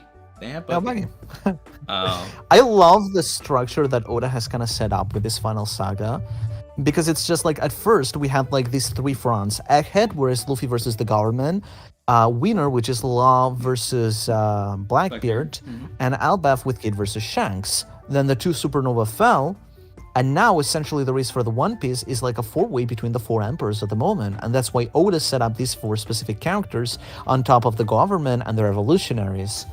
And there's been like a lot of speculation, for example, about like, okay, which arc will Luffy fight Blackbeard or Shanks or Emo and the government and stuff like this? And there's been people who say, like, for example, Luffy fights Shanks at Albaf, then fights Blackbeard at Laughdale, and then the government at Marijois or something like that. But I am starting to believe that Oda's really gonna go for a battle royale where they're all gonna clash like at the same time in a massive war. I really like that idea. Yeah, I think so too. Although I still am holding out hope for a Cross Guild Davy back. So I just struggle to buy into the fact we're gonna have another Davy back fight agenda. But that's something very personal. I don't know. I mean, they need the poneglyphs, so they need to get them somehow. Yeah. That's the thing. We have Davy fight does sound kind of like interesting and stuff, but there's the like, I mean, I believe you heard about this. I'm editing a video where I go more in depth into like all of the reasons why it makes sense, but there's the event that like we're kind of trying to throw IRL this summer. That by all means, please plug that event. Yeah, I meant to do no, that it's like in that event, we are trying to see if we can do like a real life Davy back fight with all the people there. Because we do think that people really love the idea of just like the Davy back fight. Because everybody like clowns along Green Long Land, but I think that all One Piece fans like secretly really love it, right? We want to find a way to incorporate that. Let's see. Tell people about the event in case they don't know, like the facts. And all that, when it's happening. Very simply, alongside some other content creators, we're doing an event that's called Nakama Fest, which is basically like a One Piece festival for like 3 days. We're doing it in Barcelona on August 18th to the 20th, and it's basically just the idea is sort of like kind of like throwing like a real life One Piece party, But we also want to just do like a lot of other activities, like the Davy Back fight. There's like we have like some YouTubers who are like singers who like want to do songs for a concert, and also just like a bunch of like just group activities in general that people can get involved and have fun. And it's been a lot of effort just making sure that all of that works out, because we definitely underestimated the amount of work that goes into organizing something like this, but it is coming out really nicely. A lot of people are buying tickets and coming, and I think it's going to be something really special, especially because I think that it's just kind of what One Piece is about, especially bringing people in. Online like stuff like this can be fun, but I think especially over the past year, I've seen just how fun this stuff is IRL with like other people, like when I went to New York or like when I went to other places, and I want to do more of that.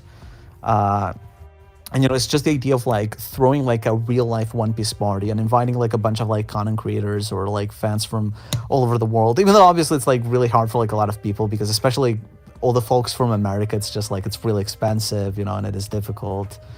There's some of that stuff, but even still with like a lot of people coming, it's just such a cool thing to do, honestly. And I really hope that this kind of becomes more the norm going forward. There are like more like live events with One Piece and stuff, because you saw the French YouTubers who did the Reverie. Yeah. I mean, we did the Reverie IRL in the French castle. Literally, I mean, they literally rented out the real life Pangea castle in France to record inside like a Reverie. That's just like, how can we top that off, man? Nah, that's insane. I mean, I wish I could come to the Nakama Fest. It's just not the right time for me. Yeah, yeah, exactly. I totally understand it, but anybody that's, hopefully, in the area. I mean, I've got links in like my description of my couple of past videos, I think, because if anyone's interested, because I did promote it there. But hopefully, if this can somehow become like a yearly thing, maybe in a future year we can expand this further and have even more people, Definitely. That'd be really cool. I mean, I love the idea that you're thinking about doing some sort of a Davy Back fight. I hope you got the groggy ring set up with people playing the ball character. Literally, the thing we want to do is just kind of like have the people there kind of split into crews. So it's just like groups of people, and then they kind of like do the Davy Back fight where like they can like steal like poneglyphs from each other, like crew members and stuff, and then that's just gonna tie into treasure hunt. We're gonna do like all over the area where people have to find like a real treasure by like finding the road poneglyphs and stuff, and the Davy Back fight is kind of just to steal that stuff from each other. So this is spoilers for the actual next video that I have coming out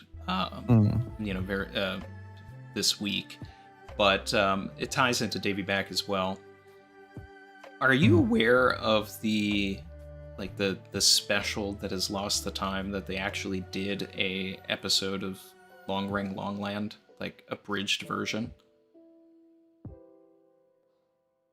Sounds familiar, but so it only as a lead into Nebulandia, Toei organized, and like they did episode of Nami, episode of Skypiea, all that stuff. They did an episode of Davy Backfight where they actually had it to the manga, and they remastered it in 2015 and even supposedly added some new footage, but they only ever aired it once and never aired it again, and there is no physical media of it.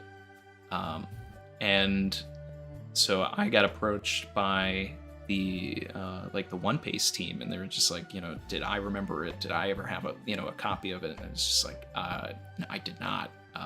It's like, it was very specific. It only aired in the Kanto region, and basically sounds like a creepypasta. What's that? Literally, this sounds like a creepypasta. The cursed episode of Davy Backfight. Yeah, no, but I mean it's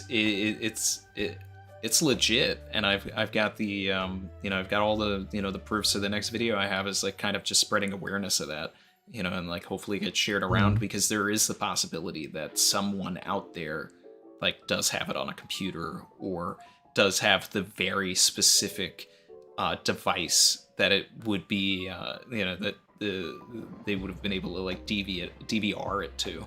Sorry, can you give me just 30 seconds to reconnect? Yeah, I just need to do a thing real quickly. Yeah, sure thing.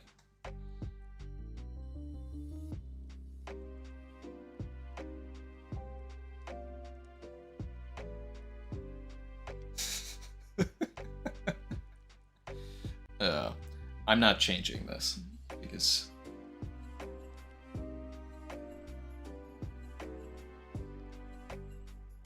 there we go.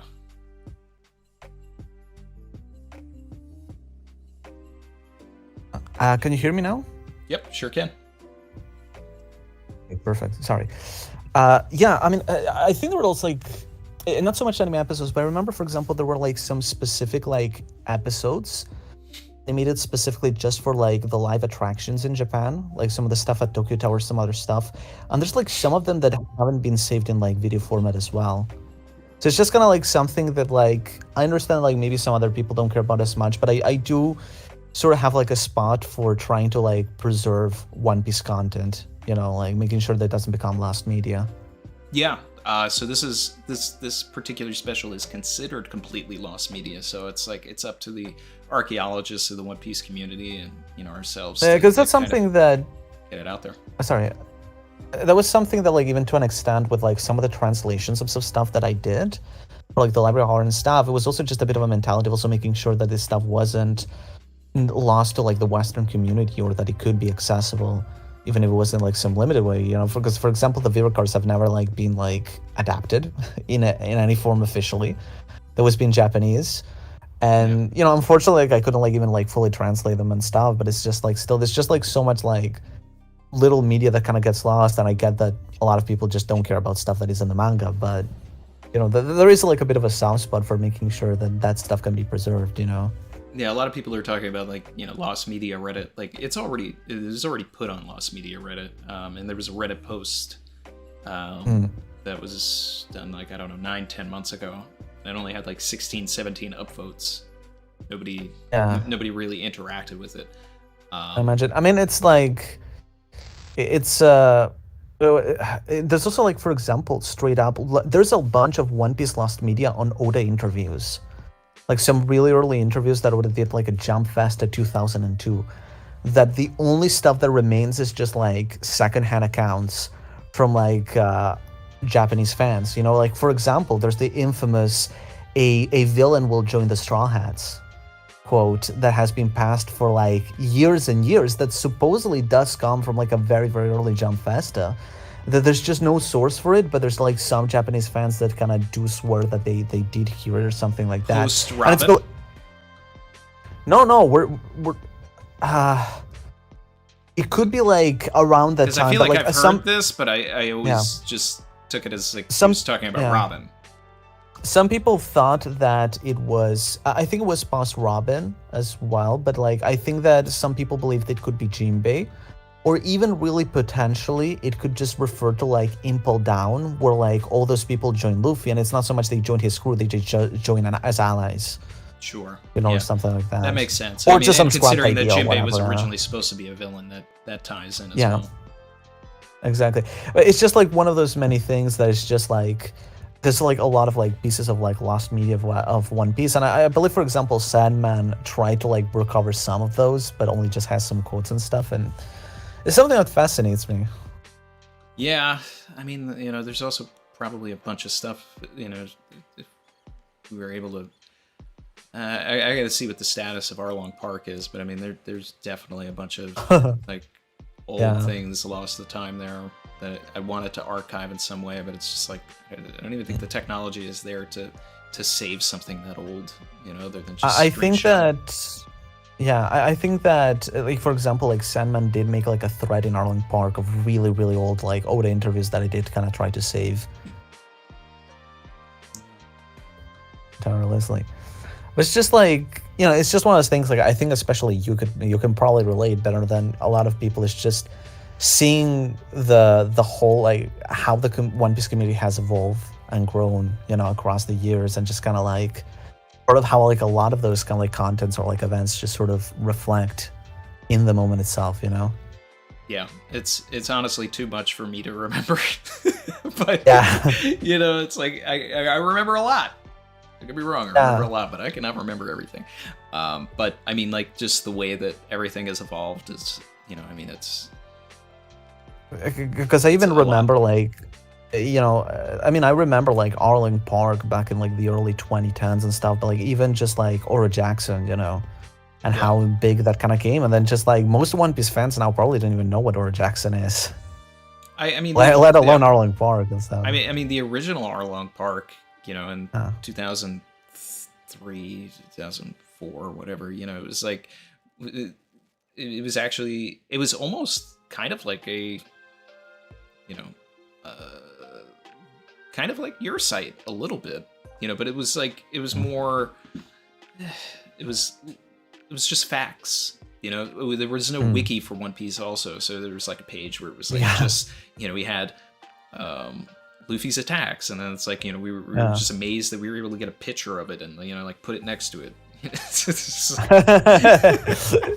Yeah, like at the time there wasn't even like a wiki, like you said. It's just like you just wanted to find something, you're just gonna have to dig back in the manga and just gonna say like, even in like the early like days of infancy of the weekend stuff, like a lot of stuff was missing. It was just like a very different dynamic to just kind of how it's been now, like especially over the past like, I believe we mentioned this before, but like even in the past like couple 2-3 years, One Piece has just exploded worldwide. Because in Japan, One Piece had its big like blow up around like 2008 Strong World, 2009, 2010, that whole period of like Strong World into like Marineford and the time skip. That was like the point where like One Piece really became big in Japan. It's kind of plateaued, and like people say that as like, oh, like One Piece has fallen off in Japan. It just hasn't, but it's just like that explosion is the type of thing that happens like once per series. It's not the thing that it kind of keeps exploding. And if anything, it's kind of managed to retain that popularity. Like, even with Film Red, for example, like volume sales went up a little bit and stuff, but it's kind of like a bit smaller. But on a worldwide level, it only feels like in the past 3 years, like it's hit that point. And now like everyone is talking about, like One Piece in like every way or form and stuff. And it's just like, it's just so surreal, It's like even reaching a higher level of cultural zeitgeist, which will of course be amplified, by the time the live action comes out. And it's struggling a lot in the US because it always has. Yeah. But like especially in places like Europe, like in France, it is insane. Like having lived in France in some spots this past few years, it's just like, oh my god, you just like start seeing One Piece more and more across the streets, on billboards, on stores and stuff, where it's like it's becoming a phenomenon. Like in like the sales of the manga in France came close to surpassing those in Japan. In perspective. I remember, like just because obviously I collect merch, and there was nothing, in the 2000s. Like you could, you were lucky if you went into a Borders or some sort of a bookstore or something and you found the manga, and now I'm starting to see stuff pop up more and more in America. Like I'll go into a box launcher, I'll go into a even a Hot Topic, and it's like they'll have a dedicated One Piece area now, and it's not, they're not dedicating nearly as much time as or retail space that they are to Naruto, even Dragon Ball, for example. Dragon Ball, Demon Slayer. It's always a tiny corner, but it's like at least we have something now.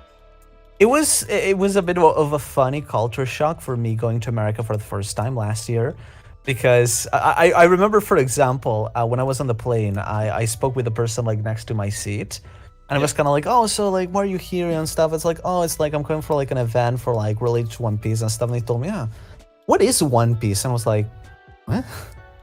Yeah, how does she not know One Piece, right? But it's like, like even in Europe, I'm like more used to like, oh yeah, it's like the manga, right? It's like that comic and stuff. But even now, it's like I do feel like it is starting to pop up more in America, at least for what I could see. Because like there was like, oh yeah, like there's a lot of like Dragon Ball and Naruto stuff, but One Piece is appearing more and more as well, And I think that like you said, it's just like, I think it is going to be growing over time more, and especially really hoping that the live action can help, set it in place to popularize it more and really kind of make it more of a big, mainstay name in America. Because, and like I really hope that the live action delivers, because it's just like I'm just so excited to see like this world kind of come to life, and then like hopefully introduce more people to One Piece, I mean, that's that's the goal, and I'm confident that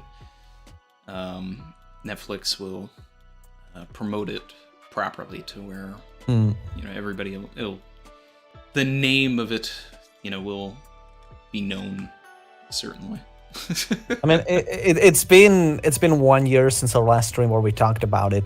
We haven't had that much new info apart from like actors and stuff, because obviously they're still like preparing to cook it, but we're fairly imminent to it because obviously it's confirmed to release this year. So yeah, I mean, and we've had official photos come out, all that, and since the last time we talked about it. Literally today came out the picture of the Pogging Mary, as people call it. The what Mary? The Pogging Mary. Pogging Mary. Oh, because of the face on it. Okay, yeah. Yeah. I did see that, the little Mary one sheet. It's growing on me though, because it does actually look a bit cute now. Yeah. Just got to get some. Just need more photos, more. A trailer, all of that. Yeah, I mean, obviously there's going to be the trailers and stuff leading up to it, but... And there's plenty of events coming up to where, we can probably expect things. So if it's going to release this year, then... I mean, that's official. No, I'm just saying, like, I mean, if it's just unavoidable. Then there's... Like, it is obvious that, unless it gets, like, any type of delay or whatever, we're going to get a trailer, and we're going to get the whole series this year, so... Even like a lot more actors are popping up now because it kind of seems like getting closer to the show, it's revealing more, just like more coming out and stuff. So, and it's especially like the casting has been so spot on for like every single like minor character. Like I've been putting them like on my Twitter, for example, but it's like Matzo, Mornin, like the most random background characters in One Piece just getting castings that feel like perfect to each of the characters. It's just insane. Oh yeah, those guys they did their research. They found the side guys and they found ways to work them in there. I remember just like telling Matt like, who do you have for casting? It's like, well, what kind of like just god you have that is just like, is it like some mad scientist like creating the perfect biological bodies for like each of the actors? Remember as well, there was, for example, like Pip Poco, like the guy in like Alvida's crew that has kind of like the square head, and they found like a guy around that has kind of like the same like square head, like the exact same look as the guy. It's just surreal.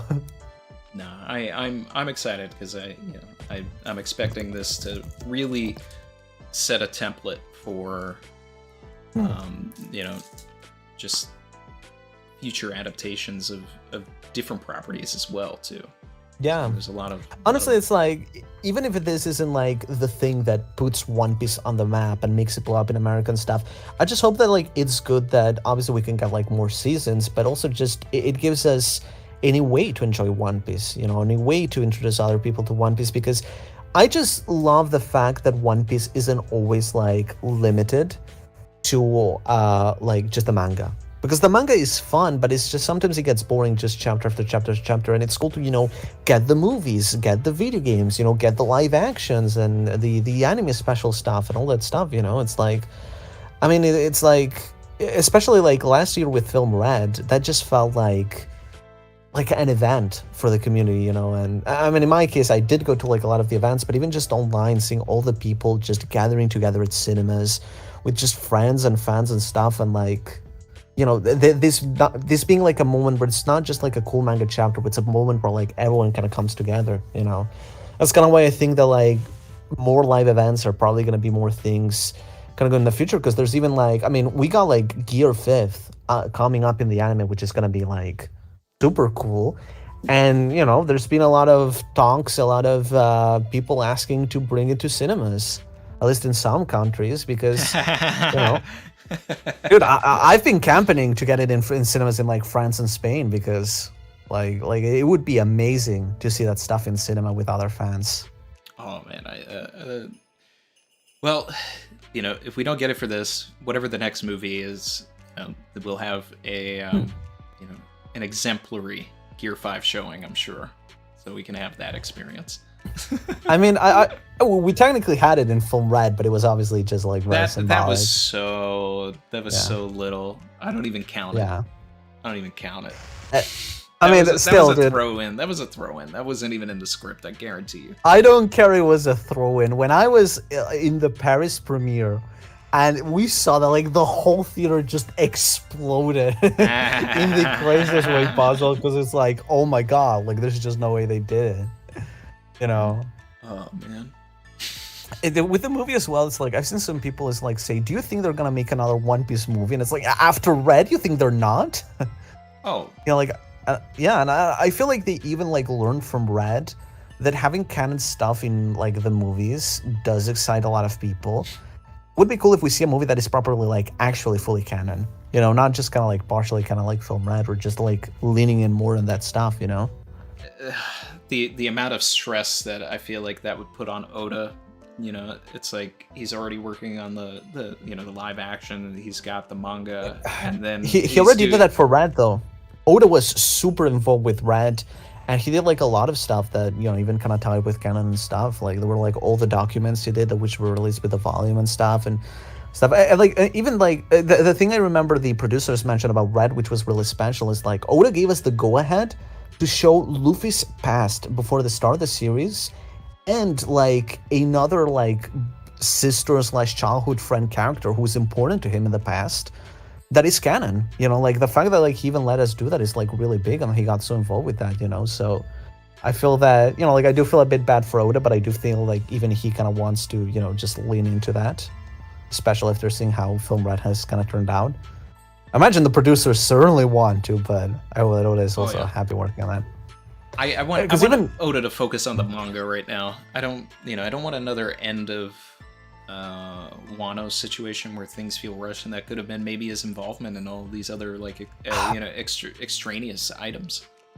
I personally don't believe in that. Maybe that's a bit of a naive outlook into it, but for example, Film Red, the stuff that Oda got involved with was mostly prior to the end of Wano, so that doesn't really tie in as much with that, I feel. And even with the live action, I mean, it's been in production for, you know, years at this point. I know he's been involved with it in years. And even he, like, I mean, even he mentioned, I mean, we brought this up before, but, like, even he mentioned in his recent message that he's been very involved in just checking every aspect of the production to make sure that, you know, it does come out how he wants it to, and that, you know, Netflix doesn't release it without his permission, to make sure that they don't botch it in any way, that it does at least kind of become its own best possible effort. Because I feel like Oda just, you know, he's very protective of the property because he does care about it, you know, and yeah, sometimes maybe there are some, like, you know, like One Piece gacha or something that is just there to make quick money, but when it comes to, like, a more, you know, bigger production, like a film or something like this, he does put a lot of effort into it, like the movies like that.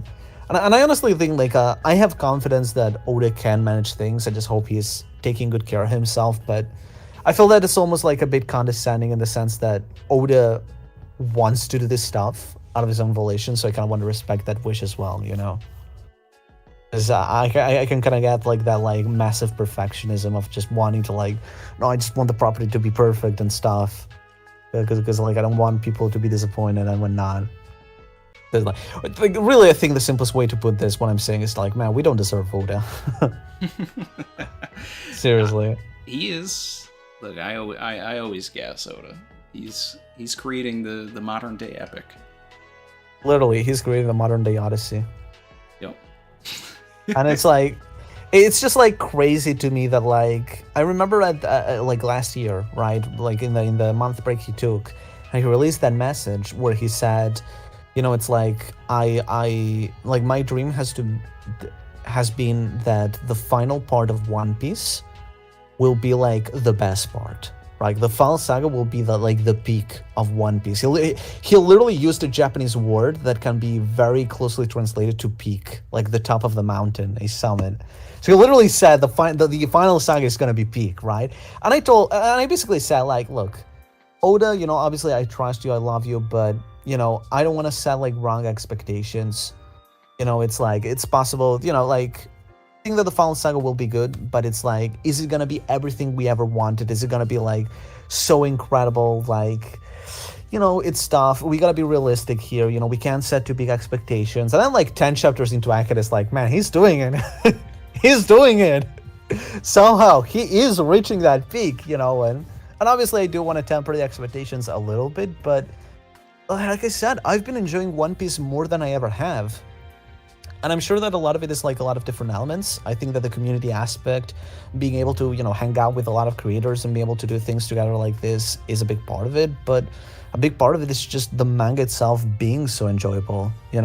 It kind of feels like Oda is almost adapting to modern day, like the modern day internet landscape, and even building chapters in a way that just it foments more of a community thing, because it's like when Oda, for example, like he releases like a crazy plot twist, right? Or like, oh, Emu, Lily, like next week.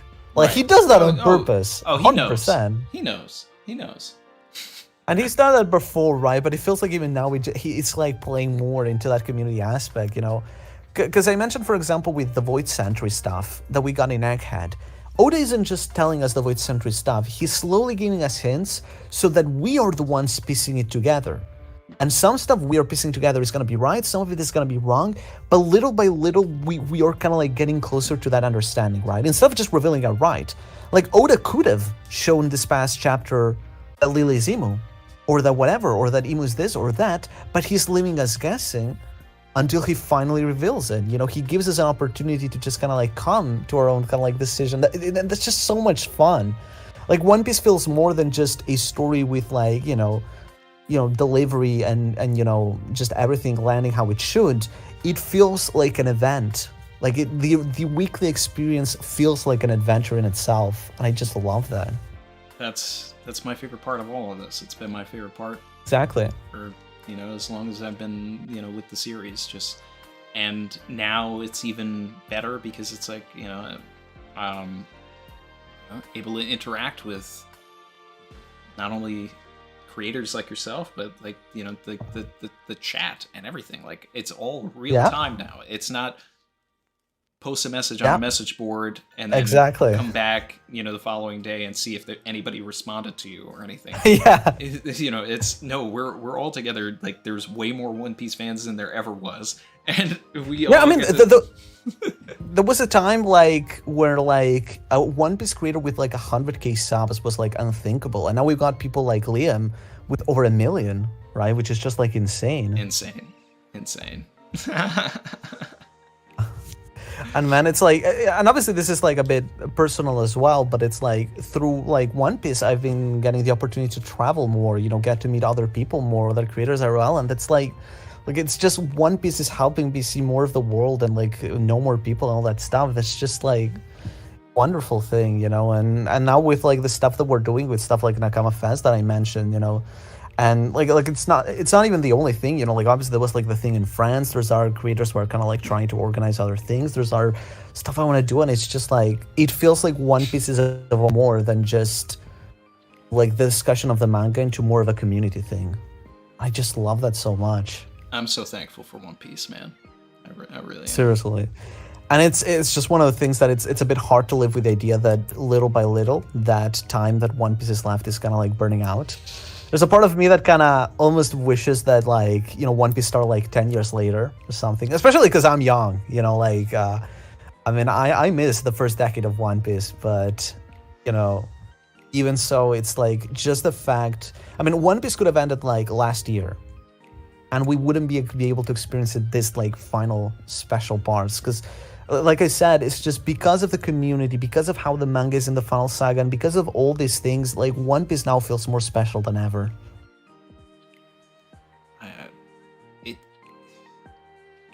Just having so many things culminate from the early parts of the story is what is giving me life. That's we haven't, we're in Egghead right now, which is an arc that is. We're talking with Vegapunk. We're talking on with Vegapunk. Screen. Yeah.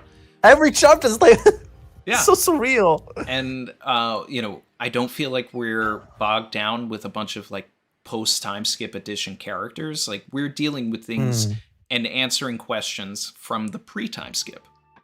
It's like we're we're learning about Kumo. We're with Bonnie. You know, we're with Vegapunk. You know, it's not everything where, you know, we're done carrying the scabbards to Wano. Like that's all finished. Now we can actually we're focusing on the story at hand. Like we're getting back I to enjoy everything. that. No, yeah, But, that was fine. That was fine. But we're in the final saga. Like now, I'm like way all more gloves are interested off. in this. You know? Exactly. This is the stuff that, you know, like we're able to go back to just lines at, you know, post Eni's lobby, Sabati Archipelago, and just like understand what Oda was talking about, what he was trying to do at that particular time. You know, what he was cooking. Exactly. I mean, like, I had moments, like, I remember that when Lilith first appeared in, you know, like, that chapter, it was just, like, a magical moment where, like, my heart stopped. And it's like, I'm gonna remember that forever because it just hit me that point, like, One Piece is ending. Like, it's this, like, we're seeing Vegapunk now in the story, you know? And I remember, for example, with the chapter when we were told about the nature of Dao fruits. You know, it's like, oh yeah, remember back in 2006 or something when Oda said it, like, when a certain, you know, Professor Vegapunk appears in the story, we're gonna find out more about the truth of Dao fruits.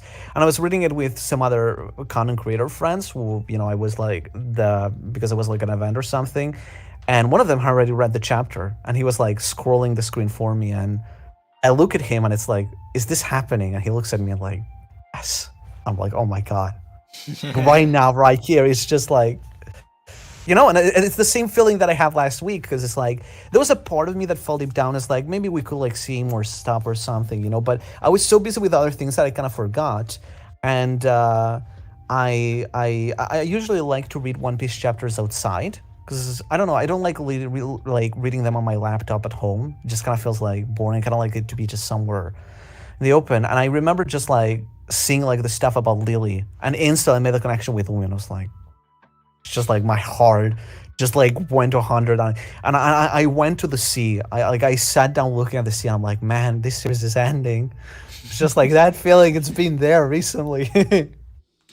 I mean, there's so many things that you know, lean into that concept. I mean, you know, we've seen Shanks move. Yeah, we're seeing Shanks like actually take, and I believe there's like Sandman shared like an interview from like 2001 or something where like Oda says like in the final saga is when Shanks will finally do stuff, and like we're finally seeing him do stuff now after all this time. Like it's crazy. Like in that interview, I believe that Sandman shared that like Oda also said something like in the final saga we'll see things happening all over the world. Like, he said that, like, 20 plus years ago. And we're seeing that right now happen. That's, like, so surreal. And there are, like, some ideas here that I feel that Oda has wanted to do for 2 decades. Like, that Dao Fruit chapter, it's like, Oda has been wanting to say this for so long. These are just things that Oda has been just waiting so long. You know, show Vegapunk, show the stuff about Kuma, show the stuff about the Dao Fruits and all these things. You know, I mean, we forget, but like Emu was first hinted at the end of Marineford. You know, where Doflamingo said as like, oh, there's someone who is way up in power in the world government, you know? It's like, so many of these things Oda has been cooking for so long, and now we're getting them, you know? And there is one part of it that is like, sort of like, oh, this is it. Oh, it's kind of like, there's some stuff that will never live up to the hype in some way, just when you're like, well, this is the mystery I've been waiting for like 10 years to find out, you know? Yeah. But at the same time, there's also like a bit of a magic to it as well, you know? And it's just like... It's also, you know, interesting that you bring up that point about, you know, no, this came from someone higher, from Doflamingo and all that. Yeah. It's like, it's just... That... Not only does that kind of set up Emu or... or it could be just referring to the Gorosei. I think what that scene really does is kind of hype up Moria. And it's just like, okay, what is the importance of and the value of Moria to the story? Because that's what that scene was about, really, more than anything. Was like, okay, they needed Moria dead for something. Maybe they needed his fruit or whatever. And now he's... I think they just saw Moria's weak. I'll be honest. I know this got a boring I answer. could see Oda turning it into something, even more than that, though. Right, yeah. But like the thing of that point is that I've mentioned this before, but in the Japanese version, it's made a lot clearer that the national treasure of Marijois that Doflamingo spoke about was the one who holds true power in this world, which would mean that the national treasure of Marijois is actually Imu. And it explains that Doflamingo knew about Imu, and that secret is the reason why he was able to blackmail the government.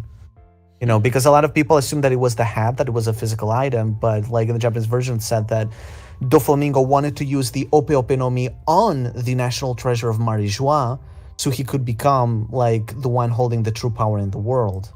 And it's interesting too because through the personality switching surgery he mentioned. So likely what Doflamingo wanted to do is switch his personality with the Ope Ope no Mi, and he would become king of the world. That's interesting as well. Because he specifically mentioned that he would do it using the personality switching surgery with the Ope Ope no Mi on the national treasure of Marijois. And once you kind of like put it together with the context we have now, it just fits with perfect sense. But I think it sounds that Marineford. Exactly. So I think it makes sense that at that time Doflamingo was referring to Imu as there being someone high above Sengoku, because otherwise he would just say like, oh, it's the Gorosei. It's just, I don't think it would have been set up as a mystery, but it's just like that's delving deeper into the Imu Pandora box. I would love it if all of the Celestial Dragons knew about Imu. And it's not like just something where like the Gorosei are the only ones that know that Imu exists. Like if they all know, and it's just that seems right. That would make sense because I mean you have to bypass the logic of Doflamingo knowing, because if he knows, then they must all know. And I mean obviously the Celestial Dragons know some stuff, because Rocinante mentioned that when he was young, the Celestial Dragons in his land warned him about the D. The D should be something that most people don't know about. It's kind of kept as a secret. But specifically, Rocinante, during his childhood, he was told, the D are the enemies of the gods. You need to be careful with them. They're very dangerous, right? And again, that's like a bit of a secret that I feel like Celestial Dragons know, so it's kind of makes sense they would know another secret like Imu. And maybe it's the type of thing where like they know there's like a secret king, but they don't really like know the details, or they don't inquire as much. They've never seen them. But like you said, it just kind of makes sense, And I think it's the type of thing where like even if some idiot like Charlas revealed it, the government could probably hide it, because it's like they know very well they shouldn't say it, and even if they say, the government could probably like remove it, because it's not like they have like any like real reputable power, if they don't have like any evidence and stuff. But just it kind of fits and makes sense, because obviously the original like 19 Celestial Dragons should have known about like the fact that Imu was the one that holding power, and like I said, and that's why kind of like the whole idea with like Imu and Lily, because it would be the possibility that the swords pledged on the empty throne are not pledged to keep the throne empty, are pledged to never betray Imu, to just like never stand against him. And the 20th sword is the one that Imu currently has, the one of Lily, the one that like they used to kind of cut up the posters and stuff. Because like it kind of, I mean, it's either that or the swords to the throne are just a lie, just to trick people. But it would make sense if like secretly it's like a pledge to not go against Imu, because obviously even if Imu kind of keeps their existence a secret, I feel like at least the Celestial Dragons, at least of the Void Century, would have known and accepted it. It's not like the Gorosei tricked them as well and stuff. And I also think it's very important too that we should probably ask, why does Imu want to keep their identity a secret? It's like, it could be really something as simple as they want to give the illusion of freedom to the people of the world so they can more properly govern it from the shadows. But is there something more to it? Is Imu just very shy like Oda? It's all optics. It's to make the world government seem so, democratic, so truthful. It's just like, everybody knows that the empty throne is there and that it's empty because of that, and that's the story that they teach. That's the in Wano, we saw the school teacher teaching, the optics of Orochi and everything. Like that's true, but does Imo really need to? It's like, and especially you think, dictators, they get a kick out of getting that validation from the people. It's like there's not many dictators in history who like govern completely from the shadows like this. It's kind of like, that's kind of like tying to the whole like patriots like conspiracy theory. There's someone governing the government of the world and stuff like that, but it's something that I do wonder if, like, even though I think like that answer is perfectly valid on its own, if there is some more like bigger secret as to why that identity has to be kept secret. Well, I think they can buy their way into like getting the heavenly tribute without seeming like tyrants by just but they having are the they already seem. I know they are, but I mean, like, they have like the my point is justification that of basically like people that are paying this and all this are probably going home and being like, well, everybody does it. It's because everybody got together. There is no king of the world. We're all in agreement here. Yeah, but the thing is, like, is there that much difference between there being one king of the world and there being 5 Gorosei, It's just like, I feel like people already feel that way. And we've seen it across the series that everybody hates the Celestial Dragons. Oh, and it's coming to a head now. I mean, we're getting into the biggest revolution that this world has ever seen, and that's what's starting. I seriously, look, very small side tangent. I just hope the revolutionaries do something, please. Dragon, get out. It's like, I love like Dragon is like this reveries where we'll declare war. I'm not going. Sorry, it's just my back has been acting up. But it's also like the declaration of war is the attacking the hoof, right? It's very reminiscent of Enies Lobby Usopp shooting down the flag, but we didn't even see that happen. We were just told it, and that's the declaration of war. And I get the implication that it's already happened based on where we are. It's like the first step. It's like they're setting up like this siege. I think that's one thing that I feel like Oda shouldn't have skipped. If Sabo like shot a fire fist at that thing, like that's how you end a chapter. That's that is the war. Yeah, I agree. That should have been shown, but I mean, it's I'm high on the agenda that the ending of One Piece should be at Marijois, 100%. Yeah, I would love that. Because like Marijois. Sorry, go ahead, and then I'll get into that super chat. Yeah, I mean, I feel like Marijois has like big, like final boss area vibes. Oh yeah, I mean, especially with Imu and everything, and now with the Holy Knights coming into the story, it's like that's obviously Oda trying to get us other characters that are powerful, that and that's what I've been wanting too, because I'm like I've felt like everything has been kind of stacked on our side.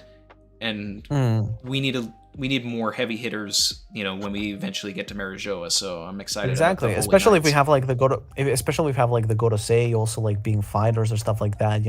Kind of showing more like why the Celestial Dragons are so well protected and stuff and all like that. Because it's like I said, it's just I feel like a lot of people kind of have this idea. Oh, it's gonna be like Elbaf and then like Laughdale and then like Marijoa and stuff, but like. I mean, even Oda already confirmed that the One Piece is gonna be the end of the series when the treasure discovered, and he even like doubled down on that again, like just last year in like an interview again, where he said like no, like the One Piece treasure being found is gonna be the end of the series, and like it is something that I really want to do that way. It's kind of like the way that I've kind of like, I mean, I'm of the theory that. Even if it is a bit of a crack theory, that Laughdale is found under Marijois, and it would be just a perfect way to just kind of have. I could buy it if it's Marijois that. Gonna look into that, yeah. I could buy it if it's that, but we've talked about this before too. I still feel like Luffy needs to go to Laughdale, learn the true history, send it out. Robin's got to decipher it. I want Vivi to, use Morgan's or, Vegapunk's internet to get the message of what the Void history is to everybody. And then that sparks, Robin deciphering everything, the true fire of the revolution, because then the fire really gets started and everybody storms Marijoa, and we have that final war where everybody is going up against, fight to get the world back. Because it's like you still have to rebuild the world. It's almost the epilogue in the story, but it's... To be fair, like, Oda never said that we wouldn't be going to Laughdale first, just that the One Piece would be found as the final thing of the series. So it could still be possible that maybe like they go to Laughdale or something. Like, well, we still don't know because we still don't understand a lot of the final saga, but it kind of feels like little by little we're just sort of seeing like things be set up more, because like we said, like this like 4-way war between the Yonko now. There's also an opportunity for they get to Laughdale and the One Piece isn't there anymore, and that in the past 20 years, Imu went and sent a crew there, and now it is at Marijoa because they wanted to make sure that there wasn't any other pirate kings and all of this. Or maybe they get a lodestar and they figure something, and then I just like my idea that like Laughdale could be like under Marijoa or something. Or even Big Mom said part of it is here in Wano, isn't it? So it's like there could be a part of it, and you have to assemble it into one piece. 8Baller10 said, I was born in 91 and it feels weird to see manga and anime reach this point. I remember before it was mainstream and popular, I used to get made fun of. Yeah, no, I was there too. Dude, it's like... it's the thing that a lot of people have joked about, right? They get a Laughdale and it's like the first piece of like 8, and they gotta gather them into like the One Piece or something. That's like the next thing. Yep, and then we're 1,700 chapters into the story. Yeah, still collecting different pieces. We have to get all 30 poneglyphs, guys. Yeah, we can't even get the rubbings. We need the actual poneglyphs. They only need like the 9 real poneglyphs, which is like, and then that's something that does irritate me a little bit, because like Robin probably has a good chunk of the real poneglyphs if we just go by the count of all the important ones she's found, because all the other ones, like, the way it was explained is that among the poneglyphs there's the 4 root poneglyphs, the 9 real poneglyphs, and then the other poneglyphs are direction poneglyphs that kind of point to the others. So like the 9 real poneglyphs are the important ones, right? But we got like in Wano, we got like 2 normal poneglyphs, right? Like the rope poneglyph is just covered in it, so it doesn't matter to us, but we got 2 normal poneglyphs. Whole Cake Island, we got another 2 normal poneglyphs, and Robin hasn't told us anything. Like, that annoys me. I was hoping by the end of the arc. Holding on to that. Yeah, she's teasing us. So again, I feel that because of the way the real poneglyph works, that a lot of the true history will sort of like click in better by the end of like they get to Laughdale. And I don't think necessarily that Laughdale contains like all of the 8th century, but maybe it recontextualizes a lot of the other real poneglyphs, Yeah. And I think even like the identity of the One Piece treasure itself will probably also recontextualize a lot of stuff and like kind of explain why it makes sense, This, I really want, an egghead for just to really get our Straw Hats moving. It's like Wano was very much in service of characters outside of the the crew, and there's just so many opportunities here with Vegapunk already doing poneglyph research to put the focus back on Robin, which has already been kind of happening with the the Saul implications, and just talking about Ohara and how this incident is probably likely going to mirror Ohara as well. So we have that. Elbaf literally has the library of Ohara. So if we go next to Elbaf, we have to go there because we have to see Saul. And then it's like, now, when we first learned about Saul, it seemed very like obvious that he was the man marked by flames. But then now in just a recent chapter, Oda kind of like made it seem like, kind of threw a wrench in that. And it's like, is the man marked by flames something else? And it's like someone who goes on a ship. Yeah. So, in which case, what's your agenda? Sorry if this is a bit of a tangent, but what's your agenda for the Farscar man? I mean, I loved it being Saul and I still would actually prefer that. I don't, because it's like now the implications of this moving ship and everything. I mean, that it's kind of retreading Zunisha, but then it's like, are we going back to the first Vanderdecken? Are we dealing with another person that's been around for centuries? It's like, did Roger have to do this? Is this something that came about because of what happened to Roger? Is this Davy Jones? Like, we never really like explored the curse and all this stuff that was, established by Robin at the beginning of Davy Back. And it's just, what is this? But it's so much cleaner if it's just, hey, this burned man is actually just ice burned, and it's the burning island of Ohara melting the ice and then burning him, and then he saved all of the the books. The specific word is far scar more than like burn scar, even though like that's kind of how like Viz translated it, probably to be safer. Sure. But it's like the Japanese uses like a kanji for far, so it's kind of like, I don't know if like burn scar is so much of a stretch, but like I think that like it could still be like someone that kind of like fits in some way. Like, I mean, I'm of the agenda that really popular is that it's actually Dragon. And aside from the fact, like, why wouldn't Dragon like tell like Robin during like the time skip or whatever? Yeah. It just kind of works out in some form to me. I mean, that's kind of my issue with it, because it's like, all right, if Robin is the light of the revolution, then you're looking for Robin. Robin ends up on a crew with your son, and she hangs out with you for 2 years. And if you're going up against the Celestial Dragons, and the things that the Celestial Dragons really don't like the most is gaining knowledge, then why wouldn't you utilize this person that you've been looking for to actually read? Yeah, I mean, like, they went after Robin because of the poneglyphs, literally. So obviously they kind of, and we know that like Dragon has some interest in that, and he's rooting for Luffy and stuff. So if he's the merman and he has the last word poneglyph and all of this, then I feel like it just creates a logic flaw for me. But again, it's one of those things that Oda could excuse through like some way. It's just it's hard to say.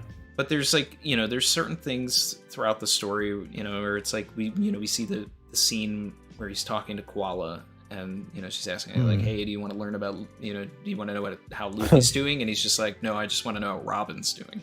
Like, but because Sabo like told him about Luffy for like 3 hours straight. But it's also like, it shows that he has an interest in that, and it's like, the theory has been around for years, but I almost feel like Oda might still do it, where it is a situation, and especially seeing Dragon go to Ohara, like, is he Robin's dad? Oh my god. And I hate that kind of works though. But it's right, but that's obvious. Like Robin is like Luffy's sister. It kind of does work, because it's does actually work. Oh my god. Because then he just meets Luffy's mother, in the 2 years after Ohara, and it's just like, and then they were hyping up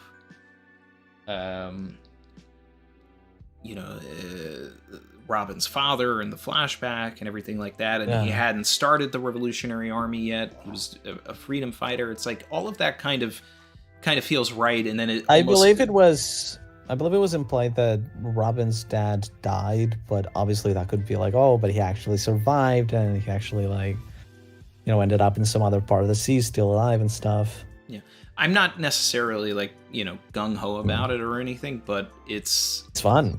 It works. Yeah. But it's just one of those. Like the most interesting One Piece theories are like the crack theory ones. So like, wait a second, this could work. It's gonna make sense. Yeah. It's like when that was weekly and everything. Everybody thought that. Before we knew about Ace and everything, everybody thought Robin was gonna end up being Roger's daughter. Which was fun. It was a fun idea at the time in 2006 or whatever, but It's kind of funny thinking about like all this stuff. Like I remember even like during Whole Cake Island. Do you remember like all the Bobbin theories? Oh yeah, all like, the yo, Bobbin do theories, like Bobbin is Yonko Commander level. Yo, he's gonna like go hard. Like it just got like off screen by Vito. Yeah, I mentioned it a lot, but like I really wanted Nami to be a Charlotte. Oh yeah, and because or after like a celestial dragon or whatnot, or no, I mean that was just one of my theories after Thriller Bark was just like, okay, so Nami's getting the Beaver card. She has she's kind of had this like interesting relationship with Lola, and then we're okay now we're gonna deal with Big Mom, and it's like prior to like the whole Sanji business, I was just like no, like somebody's got to be like in this story has to have some sort of relation to somebody else, and it ended up being Sanji, but that was.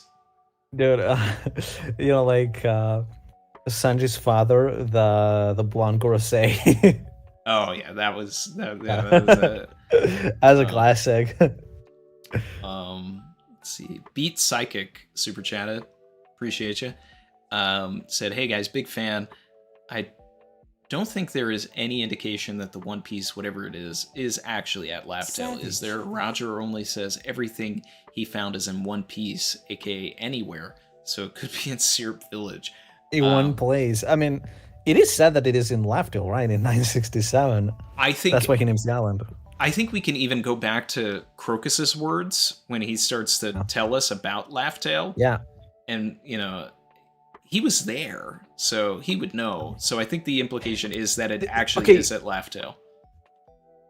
So in chapter 920, I believe, sorry, 820, when there's Nami questions about like Lodestar, right? Like Lodestar, she says like, oh, but it's like the final line of the Grand Line, like Crocus said that the final island of the Grand Line was Laughdale, not Lodestar. And Inuarashi says like, well, if he doesn't hate you, he would have no reason to lie to you. And it kind of makes me wonder, is like, that's like a line that I've always wondered about, because Crocus did say that Laughdale is the final end of the Grand Line, and it's like, could Lodestar actually be Laughdale, but Laughdale is like hidden like above, below, behind, or something like Lodestar in some way, or like maybe Lodestar is the secret entrance to like Laughdale or something, I mean, maybe it Laughdale needs to be is close because they Marijuana, left but... Shanks and Buggy there and then came back and picked them up. So well, they didn't leave them at Lodestar. We don't know where they left Shanks and I thought Buggy. the implication was that they one. did leave them at Lodestar because they were at Lodestar, Buggy got sick, and then... No, it was never mentioned was Lodestar. Like, Roger reached Lodestar, like, right, I think right before God Valley, like, way long ago. And then he went on the 4 road poneglyphs. He reached Zo, where he found the final road poneglyph, and then we're like, okay, let's go to Laughdale. And they did, like, one final pit stop of, like, that island, which could be, like, any island, but I don't think it was mentioned it was Lodestar.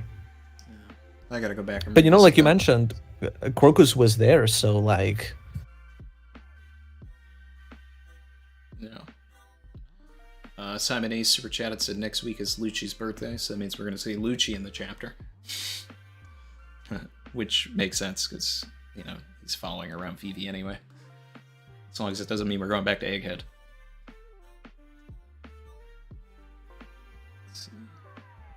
Gather.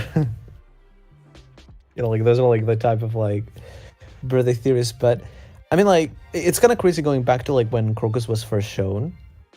Like, Crocus did mention, like, he might be the boy we were waiting for, Roger? And it's kind of thinking that, like, even in that context, like, Crocus, like, knew about everything. He's seen the One Piece. Is Crocus the first person we've met in this series through the Straw Hats who did see the One Piece, or... Yeah. Yeah, technically, I think yes. Yeah, obviously not counting Roger appearing in like chapter 1 and stuff. Yeah. And Roger's crew and flashback, but yeah. Yeah. But you see, like that whole saga though was like, it was just pretty much every arc was like Luffy and the gang like meeting somebody that had run into Roger or something, especially with the context that we just got from Dorian Bragi too, so it's think about it, yeah.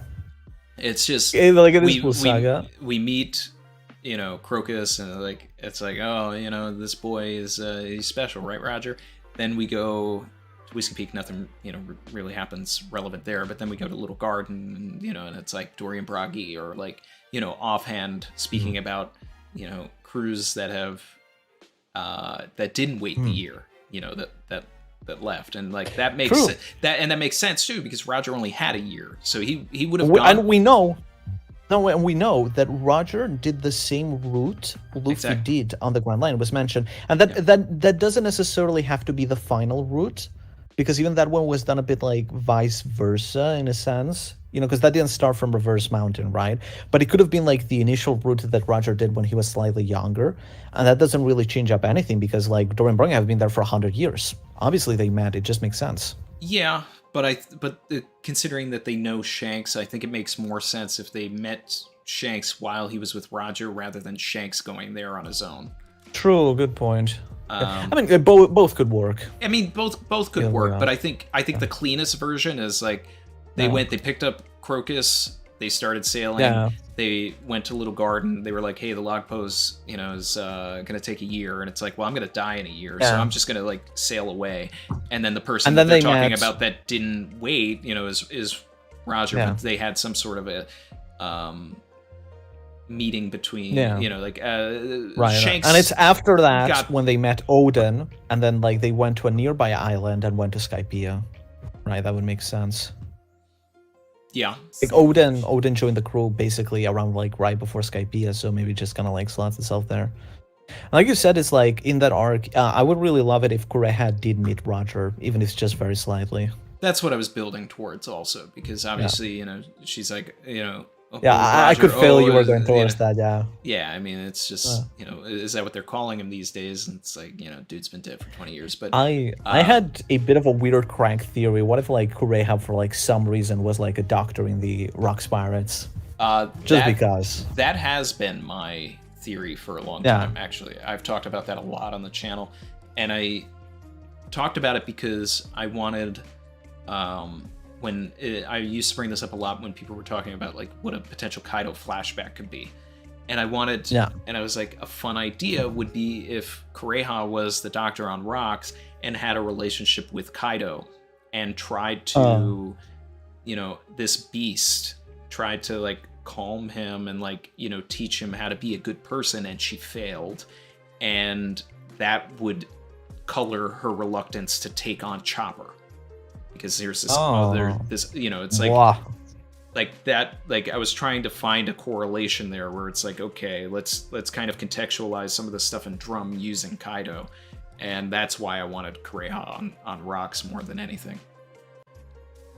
That I never thought about it that way, but yeah, it's just I'm just really fascinated by the Rocks because it's such a fairly new faction that has interest to One Piece, but it's just kind of how does it connect to everything, right? Because like Rocks does feel like a bit of a Blackbeard and stuff, and we know that Rocks has some connection to Imu, and I think that the Rocks' Imu thing has like long since sailed at this point, but we know that Rocks wanted to be king of the world, and then God Valley was erased from the map, just like Lelouch, right? So at the very least, like Rocks wanted to be what Imu is, but it's just like, what was Rocks' big purpose in all of this? What happened at God Valley, and why is Oda kind of holding it all back, I still feel like he was, not as bad of a guy as everything makes him out to be. Oh, right, yeah. And there's the Rocks was a good guy theories, yeah. Yep, I think I'm the person who started that too. Because I, was saying it initially from basically when Ultimate came out, because I was like, I don't believe Sengoku as a reliable source. Like, he's telling us that this is an awful person, but at the same time we know that Whitebeard is a good man, so it's a Luffy situation. Like, he had the power to draw people to him. Like, I was like, I don't think it's a Davy Back fight. I think he actually assembled this crew. And there's ways to really like bring in a lot of the older characters that we were introduced. Like have Zeph be the cook on Rocks too. Like Like there's a lot of fun things that could be done with that. I mean, the thing is, like, Oda already is going with like such a crazy team up because, like, obviously there's like Kaido, Shiki, Captain John, Big Mama, and Whitebeard. But there's also like it's been implied that Higurashi, Kurosumi Higurashi was in the crew. It's implied that Shaki was on the crew. And I feel like at this point, it's like, man, like almost everybody we know is gonna be on the crew. It's gonna be fun when we finally learn about it. I just want it to be a situation where Roger and Garp realize that they were on the wrong side of everything. Like they're fighting against, and then it's like Roxas' death is the catalyst for them to inherit his will to change the world. And it's like it's after that Roger decides that he's gonna go find the One Piece, find the poneglyphs, and everything like that. So he learned something from Rox. Something changed his opinion there. Garp decided that he hated Celestial Dragons after this, even though he fought Rox, who was trying to take down the Celestial Dragons. And I still believe that, Garp created or is the inspiration for Sword. So it's like I think he's trying to dismantle the world government. And I think that this is all part of God Valley and, probably, a partial catalyst to... Dragon's momentum as well, and then it's like finally seeing it in action and not just hearing about it from his father, but finally seeing it in action is what lit the flame of the revolution. Yeah, man, it's like, again, it's one of those cases where I feel like Oda is connecting so many things together, and we can see like the strands beginning to kind of like touch, but we don't know exactly how it will be weaved, But it's just like you said, there's just so many things that he's... And even with Roger, it's like, I know we already did get the Autumn flashback, but there's a part of me that kind of wishes we did get like a full dedicated Roger flashback, like properly getting to see more of him. Because the Autumn flashback already did so much, but it's kind of like, what type of person was Roger from like the very beginning through what he saw at God Valley and then what he finally kind of like saw with the One Piece itself and stuff, even though we already kind of like, tapped into so much of that, that's what I'm waiting to see, man. So I think I'm gonna start winding the stream down here in a little bit. Let me just charge you, and I think this is a good way also to wind stuff down with a loaded question. Since we are talking about all this and how it does this stuff, what do you think the One Piece is? So right now. Going back to what I was speaking about earlier, I don't, we talked about this the last time we collabed. I don't generally like to think about what the One Piece is, but because I want to be surprised. But right now, my crack theory about it is that the One Piece is the poneglyphs. So they were disseminated. They were a person. You have to assemble them into one piece, and it tells the story of the true history and whatever, maybe even the prophecy of it all. And it's like, now you understand what's going on in the government, and whoever enacts actually what is on the stones gets to unite the world into one piece, P-E-A-C-E. And then we have another thing kind of like Laugh-Tale and Raft-Tale, and it's just about bringing peace to the world. So yeah, I mean, like, I agree at least a bit generally with the idea that the sort of Laugh-Tale is kind of telling the story of the true history, the Void Center and all that stuff, and I'll probably connect with that.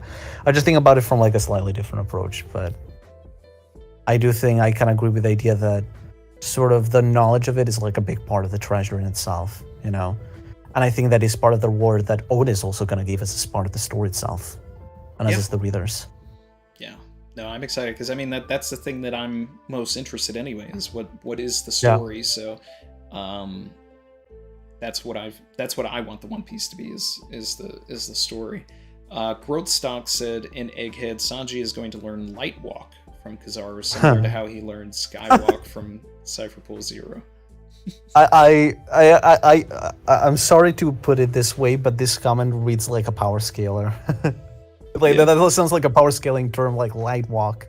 Yeah, I don't. Like, I don't know if I know what Light Walk is. Are we creating something? I think it's just Kizaru just being able to like jump around. Like a light speed walk or something, probably. It's like people calling like Ifrit Jambe like blue flame. Like no, it's not Ifrit Jambe, it's blue flame because it's hotter than like red flame from like Ace and stuff. Yeah. Well, I mean, I just watched the the anime for Ifrit and for Zoro versus King as well, and it's like I almost feel like Akainu is in the mud because it's like you just see Zoro like slicing up magma flames with absolute ease, and then Sanji is like now hotter than magma as well, and it's just like, okay, so what is Akainu even a threat now? Funniest thing is kind of like people like using those anime episodes as like for like power scaling, or like even like criticizing that the anime takes like a more like creative like directional approach because it's not accurate with the power scaling. I was like, but it looks cool. It looks so cool. That Zoro vs. King scene was just amazing. Yeah. So what are let's see, and then lastly, I'd say what are your hopes for this Egghead incident when we do get back to Egghead? Something I was thinking about it. This is a fairly straightforward answer, all things considered, but I was thinking, what if the Egghead incident isn't so much like a negative thing towards the characters? Actually, the Straw Hats potentially like maybe even succeeding against Kizaru or something. Kizaru gets defeated or something, or even potentially one of the Gorosei falls, and that shows the world, oh my god, one of the Gorosei has fallen. Like the world government isn't invincible anymore, because like I'm on the train that the Gorosei have been alive since the Void Century. They have been the shields of Imu, and it's like, oh, one of them has fallen. The government is starting to crack, and that just absolutely shakes the world because, much in the same way that Sabo inspired a lot of countries by showing that, like, oh, look, the Celestial Dragons can be vulnerable. This shows even more that, like, oh, the government is coming apart. This is the time. This is the only time that we can, like, start really fighting back against the government, And a lot of people just kind of rally together for that. But I do just kind of wonder if maybe that's like a bit too simple. But the thing is, like, the Egghead incident could literally just also be, the clash that ends up happening here, and that's it. And that's maybe a bit more of a pessimistic look. But it's like Oda, for example, said that, oh, the world changed completely during the time that Wano happened, and the world out there is so different. But in the end, it was mostly just Crossguild forming and Sabo's attack on Marijoa, which. Yeah, they're significant, but it's not like, so, like, I don't know how much stock I want to put into the narrator hyping up the Egghead incident, because I do think it is going to be important, and it is probably going to be the trigger for the final war, but I wonder just to which extent. I would really like it if it's just kind of like the point where, they kind of do start that counterattack against the government, and I do get kind of your point that, like, the government and the admirals and stuff have been taking too many L's, and it would just kind of look a bit clownish if they just kind of get defeated here. But I still feel they have like so many. I think if anything, it could be a good opportunity to just like, okay, they defeat the admiral, like they defeat Kizaru here, they defeat one of the Gorosei, the government looks like a clown, right? It's like, oh wow, the heroes get the advantage, and that puts the readers in like a false sense of advantage. Like, oh, this is gonna be easy, and then Imu's like, okay, here's my next move, right? And then suddenly we're like, oh, never mind, right? Like the god Luciad. Exactly, right? But like maybe the God Knights are introduced or something changes, like it's the classic of like, like Luffy attacking Kaido and then Kaido just one-shots Luffy, right? Like maybe we get like a small moment of advantage to kind of start moving things, but then that just kind of results in a drawback where like, oh, like we are actually getting to see their strength for real. Yeah, I mean, ultimately, I would really love a like end of Sabati feeling to this. Yeah, it's just like to me, like I love the siege idea, and I do hope they play with that. I don't hope it's just like an outright battle, but they do kind of play with like being sieged within Egghead because it's such a cool concept, right? Them just trying to survive in the lab office and stuff. Mm-hmm. But more than anything, I want to like see like. The thing is, like, I feel almost like this will be a reverse Sabaody, where it's like in Sabaody, the Straw Hats were too weak and they weren't able to do anything. Now that they've finally grown to this point, they can make a difference and actually survive and turn the tables, you know? And I'm okay with that too. I mean, whichever way Oda wants to give it, but I think, you know, we get more drama if we have to, you know, regroup and recoup and, you know, and kind of, you know, revisit a couple of things and get a little stronger and then, you know, go into everything somewhere else. And maybe I would love the idea if, like, Kuma saved the Straw Hats during that time at Sabaody. What if, like, now the Straw Hats can, like, save Kuma, or, like, they can kind of, like, save Bonnie, you know, and just kind of, like, repay that debt in a sense. Even if Kuma isn't there, but... I definitely want that. I mean, there's three main things that I really want from this arc, and, you know, I think two are more likely to happen than the other, but I want to see more Zoro and Bonnie interactions based on, you know, nothing happened in Zoro's interaction with Kuma. So I want Zoro to... Yeah, they also met in the past. Exactly. And that's, that, you know, our introduction to Bonnie was with Zoro and Trollos and everything. So, I mean, even if Saturn gets involved in a conflict between Zoro and Bonnie as well, like, that could be interesting. I want Zoro to arrive in the paw room because he's one of the only other people that, like, knows the power of that paw. So he gets lost and he ends up he gets PTSD. He just sees it. I was like, no.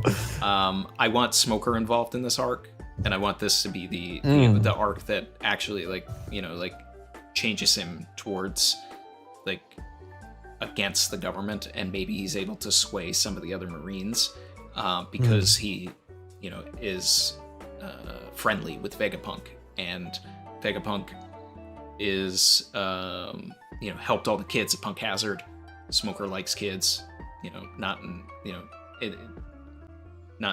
any sort of, you know, chat's probably gonna take that the wrong way. Yes. You know, like the ice cream scene at the, you know, in his introduction, but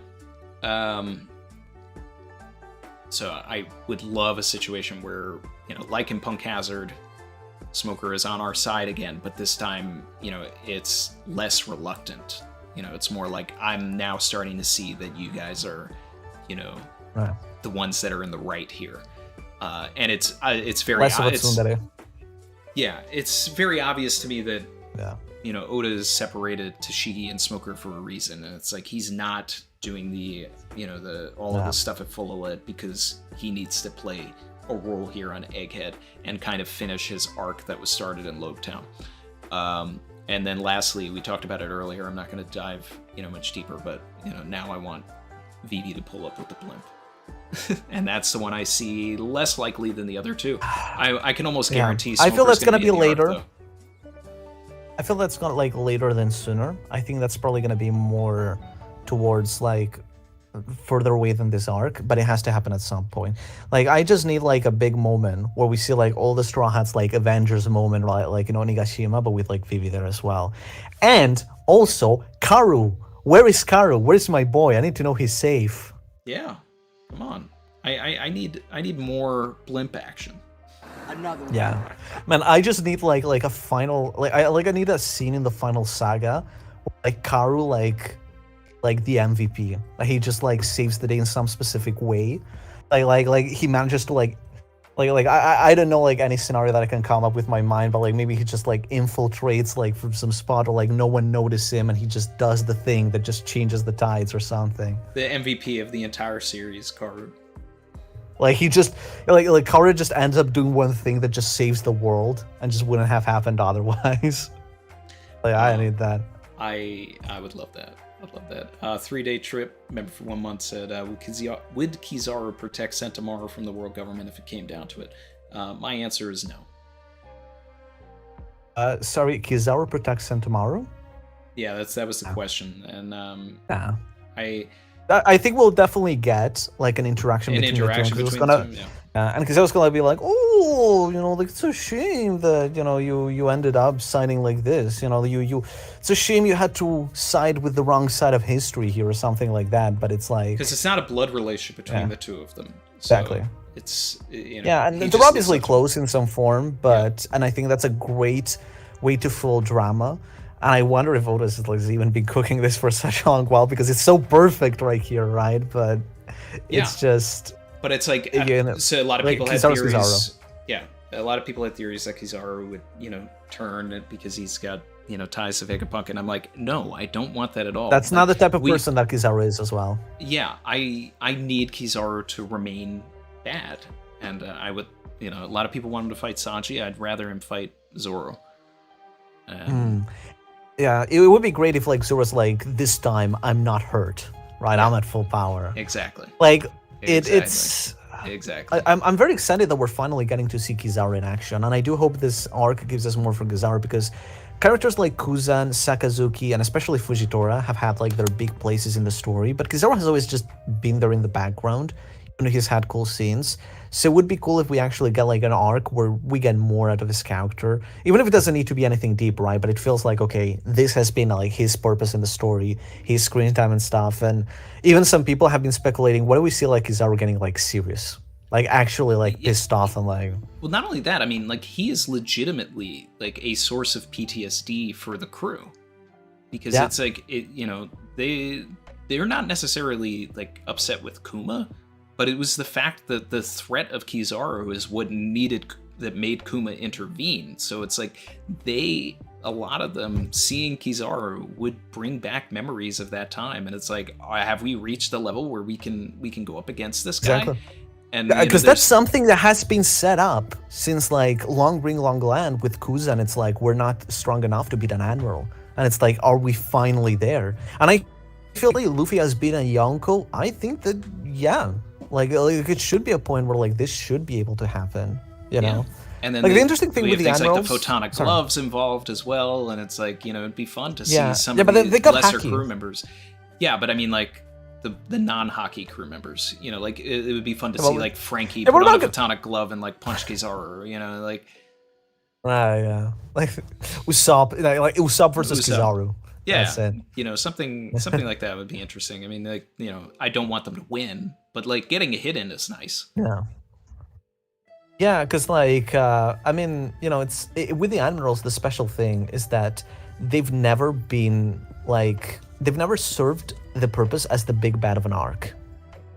They've always been on the side of the story, right? They've never been the focus of a fight. So even with Green Bull in Wano was saying, I don't think that Green Bull is gonna go with a full fight against the Straw Hats and they're gonna defeat him here or something like that, because that's just not the purpose of the admirals. But this is the first arc where it feels like Kizaru is actually being set up for a fight.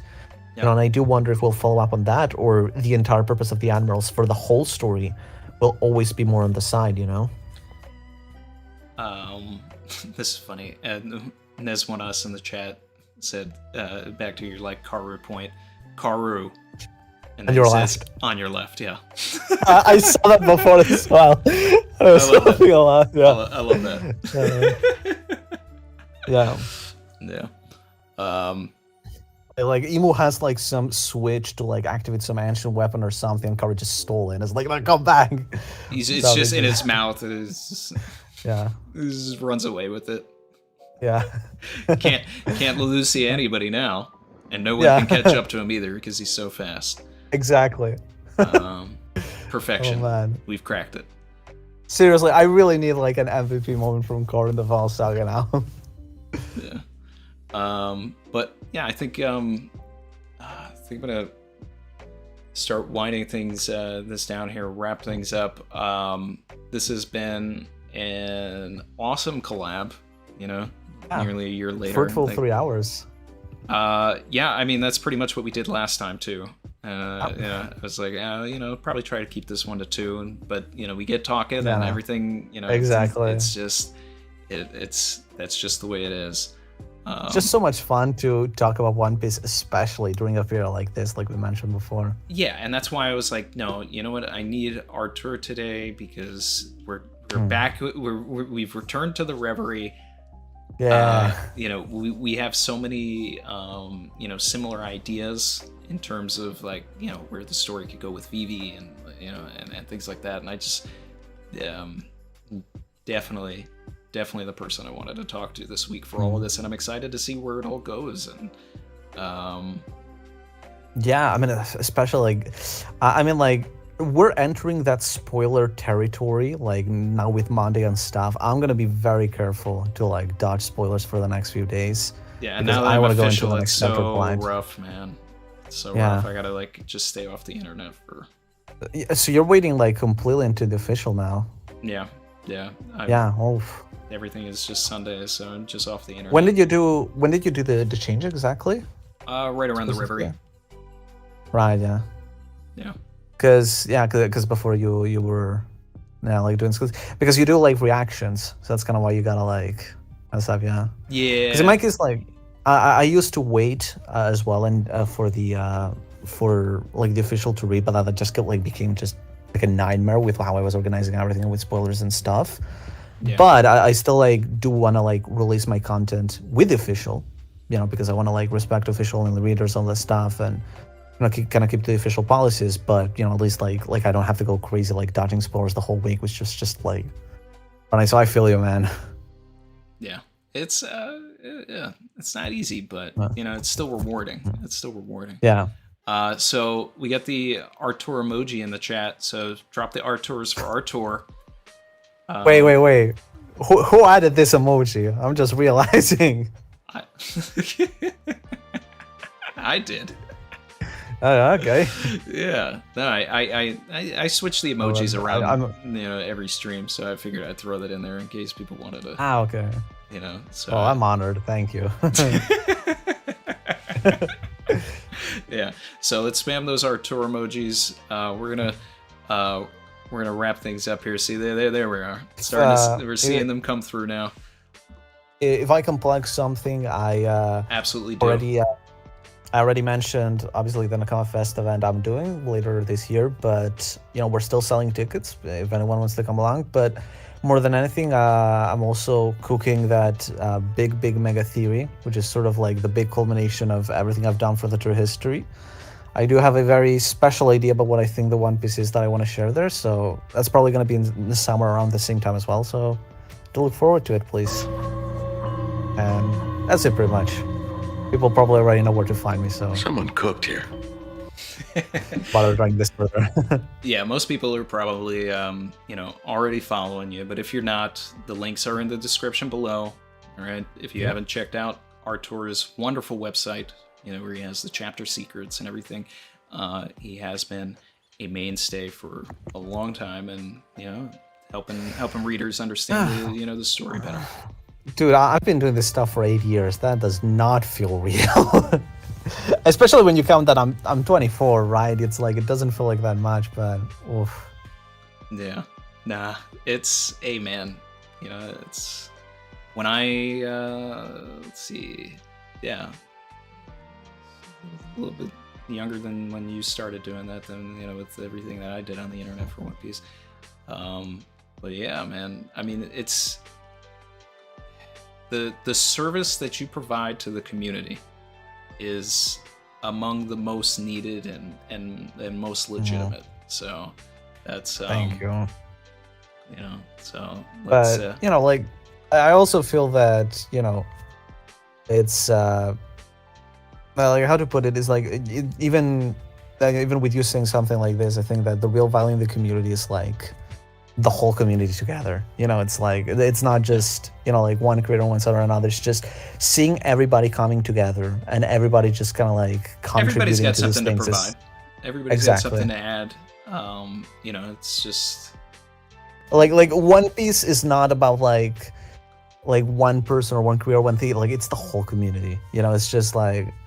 You need everyone in there, and I really hope that kind of just becomes something that we can do going forward. Definitely. So honestly, yeah, looking forward to more things in the future, stuff that I can do and I can do with other people. Hopefully, we can meet again and hang out again at some point. But yeah, just really excited for the future in general. Yeah, and I'm sure we'll do some sort of a collab, like they'll probably like me, you, and Roger whenever the live action comes out or something. We'll talk. Yeah, about definitely. I already promised Matt that I would do chapter secrets for the live action. Oh, for like absolutely. all these things and stuff. Absolutely. So yeah, we definitely should do something for that. Yeah, love that. All right, I'm gonna wrap things up here, guys. Like, comment, subscribe if you're feeling the vibe. Make sure to check out Artur. Come with me if you want to live. And thank you for joining us today. We'll be continuing our Chainsaw Man watch through on Tuesday, and we'll be back for 1085 on Sunday, as well as I'm going to be soon, sometime this week, releasing that video about the long-lost Davey Backfight special. Be sure to share that around so that we can maybe find somebody that has it. The 70-minute remastered version of that. All right. Catch you guys later. And thank you, chat, for being so welcoming. Love you all. Thank you, Randy, as well, of course. Savage.